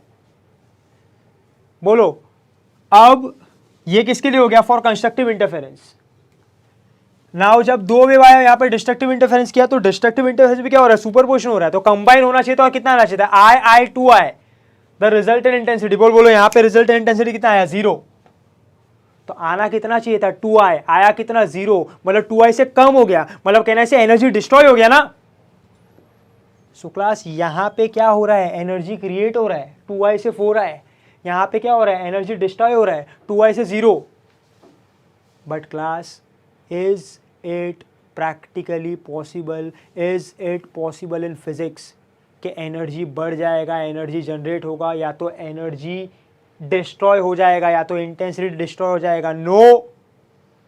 सो according to law of conservation of energy ऐसा नहीं हो सकता है कि एनर्जी बढ़ गया, एनर्जी क्रिएट हुआ, एनर्जी कम हो गया, एनर्जी 0 हो गया, एनर्जी डिस्ट्रॉय हो गया. सो क्लास, बट एक चीज़ तो हो सकता है ना. There can be transfer of energy from one point to another point. Energy cannot be created nor be destroyed, but it can be transferred from one point to another point. Class उसी law of conservation of energy के फंडे पे ये पूरा concept of interference of waves based है. देखो हम कहाँ से कहाँ आ गए. It is all based on law of conservation of energy. अब अंडरस्टैंड करो होता क्या है. बोलो मीडियम है, मीडियम में सोर्सेज हैं, मल्टीपल सोर्सेज से मल्टीपल वेव्स जा रहे हैं. ये मीडियम के मल्टीपल डिफरेंट पॉइंट्स पे मिल रहे हैं. बोलो जब ये मल्टीपल डिफरेंट पॉइंट्स पे मिल रहे हैं तो सुपर पोजिशन कर रहे हैं. सुपर पोजिशन का इफेक्ट क्या होगा. इंटरफेरेंस कितने टाइप का होगा. 2 टाइप का, कंस्ट्रक्टिव एंड डिस्ट्रक्टिव. मैंने आपको पहले ही बोला है क्या कंस्ट्रक्टिव और डिस्ट्रक्टिव मीडियम में दोनों होगा. अब क्लास ये कंस्ट्रक्टिव और डिस्ट्रक्टिव इस तरीके से होता है कि this constructive interference and this destructive interference takes place simultaneously, that is alternately. अब क्लास ये कंस्ट्रक्टिव और डिस्ट्रक्टिव इस तरीके से होगा मीडियम में कि they will take place alternately. मतलब जो डिफरेंट पॉइंट्स पे कंस्ट्रक्टिव और डिस्ट्रक्टिव इंटरफेरेंस हो रहा है वो इस तरीके से होगा कि एक पॉइंट पे कंस्ट्रक्टिव होगा, उसके जो नेबरिंग पॉइंट है, जो नेक्स्ट पॉइंट है वहाँ पे क्या होगा डिस्ट्रक्टिव, फिर कंस्ट्रक्टिव, फिर डिस्ट्रक्टिव, फिर कंस्ट्रक्टिव, फिर डिस्ट्रक्टिव, फिर कंस्ट्रक्टिव, फिर डिस्ट्रक्टिव. इस तरीके से कंस्ट्रक्टिव इंटरफेरेंस और डिस्ट्रक्टिव इंटरफेरेंस होता है. सच दैट वॉट कि बोलो कंस्ट्रक्टिव इंटरफेरेंस हो रहा है, एनर्जी बढ़ना चाहिए, इंटेंसिटी बढ़ना चाहिए. डिस्ट्रक्टिव इंटरफेरेंस हो रहा है, एनर्जी कम होना चाहिए, इंटेंसिटी कम होना चाहिए. ये अचीव करने के लिए डिस्ट्रक्टिव इंटरफेरेंस जब होगा तो डिस्ट्रक्टिव इंटरफेरेंस क्या करेगा, अपना एनर्जी उठा के किसको दे देगा, कंस्ट्रक्टिव इंटरफेरेंस को. क्योंकि कंस्ट्रक्टिव इंटरफेरेंस में एनर्जी बढ़ना चाहिए, डिस्ट्रक्टिव इंटरफेरेंस में एनर्जी कम होना चाहिए. Such that destructive interference will give its energy to what, constructive interference. So बोलो क्या होगा, यहाँ पे होना चाहिए था 2i, यहाँ पे होना चाहिए था 2i, बट जैसे इसका 2i इसको मिला, बोलो ये कितना हो गया 4i, और ये कितना हो गया 0, और ये कैसा बन गया ब्राइट, और ये कैसा बन गया डार्क. ऐसा bright dark bright dark bright dark, ऐसा कंस्ट्रक्टिव डिस्ट्रक्टिव कंस्ट्रक्टिव डिस्ट्रक्टिव, ऐसा डिस्ट्रीब्यूशन ऑफ एनर्जी. तो इसीलिए क्या बोला है रीडिस्ट्रीब्यूशन ऑफ एनर्जी, कि इसने अपना 2i उठा के इसको दे दिया 4i, 2i उठा के उसको दे दिया 4i, 2i उठा के उसको दे दिया 4i, 2i उठा के इसको दे दिया 4i. बोलो क्या हो गया 0 4i 0 4i 0 4i 0 4i. Constructive destructive constructive destructive constructive destructive and bright dark bright dark bright dark. इस तरीके से क्या हो रहा है, इंटरफेरेंस ऑफ लाइट. इसीलिए क्या बोला है, रीडिस्ट्रीब्यूशन ऑफ एनर्जी और modification in intensity of at particular points in a particular medium due to superposition of light waves is what, interference of light. अगर मैं एग्जांपल लूँ क्लास, 10 लोग खड़े हैं लाइन में और ये जो 10 लोग हैं इन सब के पास 100 रुपये है. अब ऐसा अनाउंसमेंट हुआ कि जितने भी ऑड लोग हैं वो इवन को पैसा दे दे. सो बोलो 100 रुपये दे दिया तो ऑड के पास अभी क्या बचेगा 1 3 5 7, 9 के पास क्या बचेगा 0, और जो 2 4 6 8 10 होगा उसके पास कितना हो जाएगा 200 ना. तो यही तो हो रहा है जब सुपरपोजिशन नहीं हो रहा है, जब एक ही सोर्स है तो सबके पास इक्वल डिस्ट्रीब्यूशन.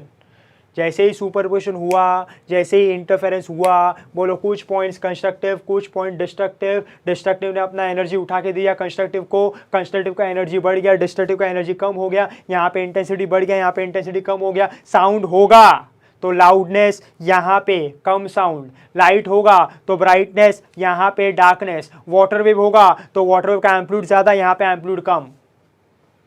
यस और नो. ये जब आपने सुपरपोजिशन ऑफ वेव्स में फॉर्मेशन ऑफ बीट्स पढ़ा था तो देखो ना उसमें भी क्या हो रहा है, ऑल्टरनेटली कंस्ट्रक्टिव डिस्ट्रक्टिव इंटरफेरेंस हो रहा था. Constructive destructive, waxing वेनिंग. ऐसे ही होगा कॉम्बिनेशन में कंस्ट्रक्टिव डिस्ट्रक्टिव.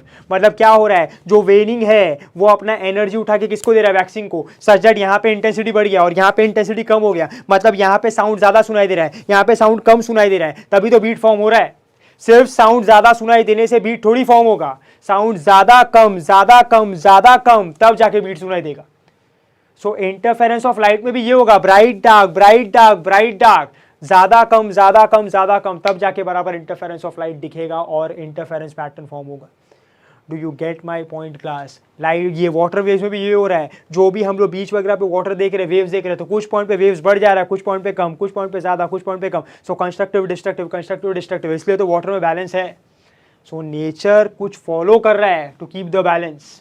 समझ में आ रहा है क्लास? साउंड का आपको बीट सुनाई देता है, वाटर का वेव्स आपको दिखाई देगा, बट लाइट का जो इंटरफेरेंस हो रहा है, आप बोलोगे सर यहाँ पे भी तो मल्टीपल सोर्सेज है, लाइट का इंटरफेरेंस क्यों नहीं दिखाई दे रहा है? क्योंकि लाइट के इंटरफेरेंस में अभी हम स्टडी करेंगे उसको.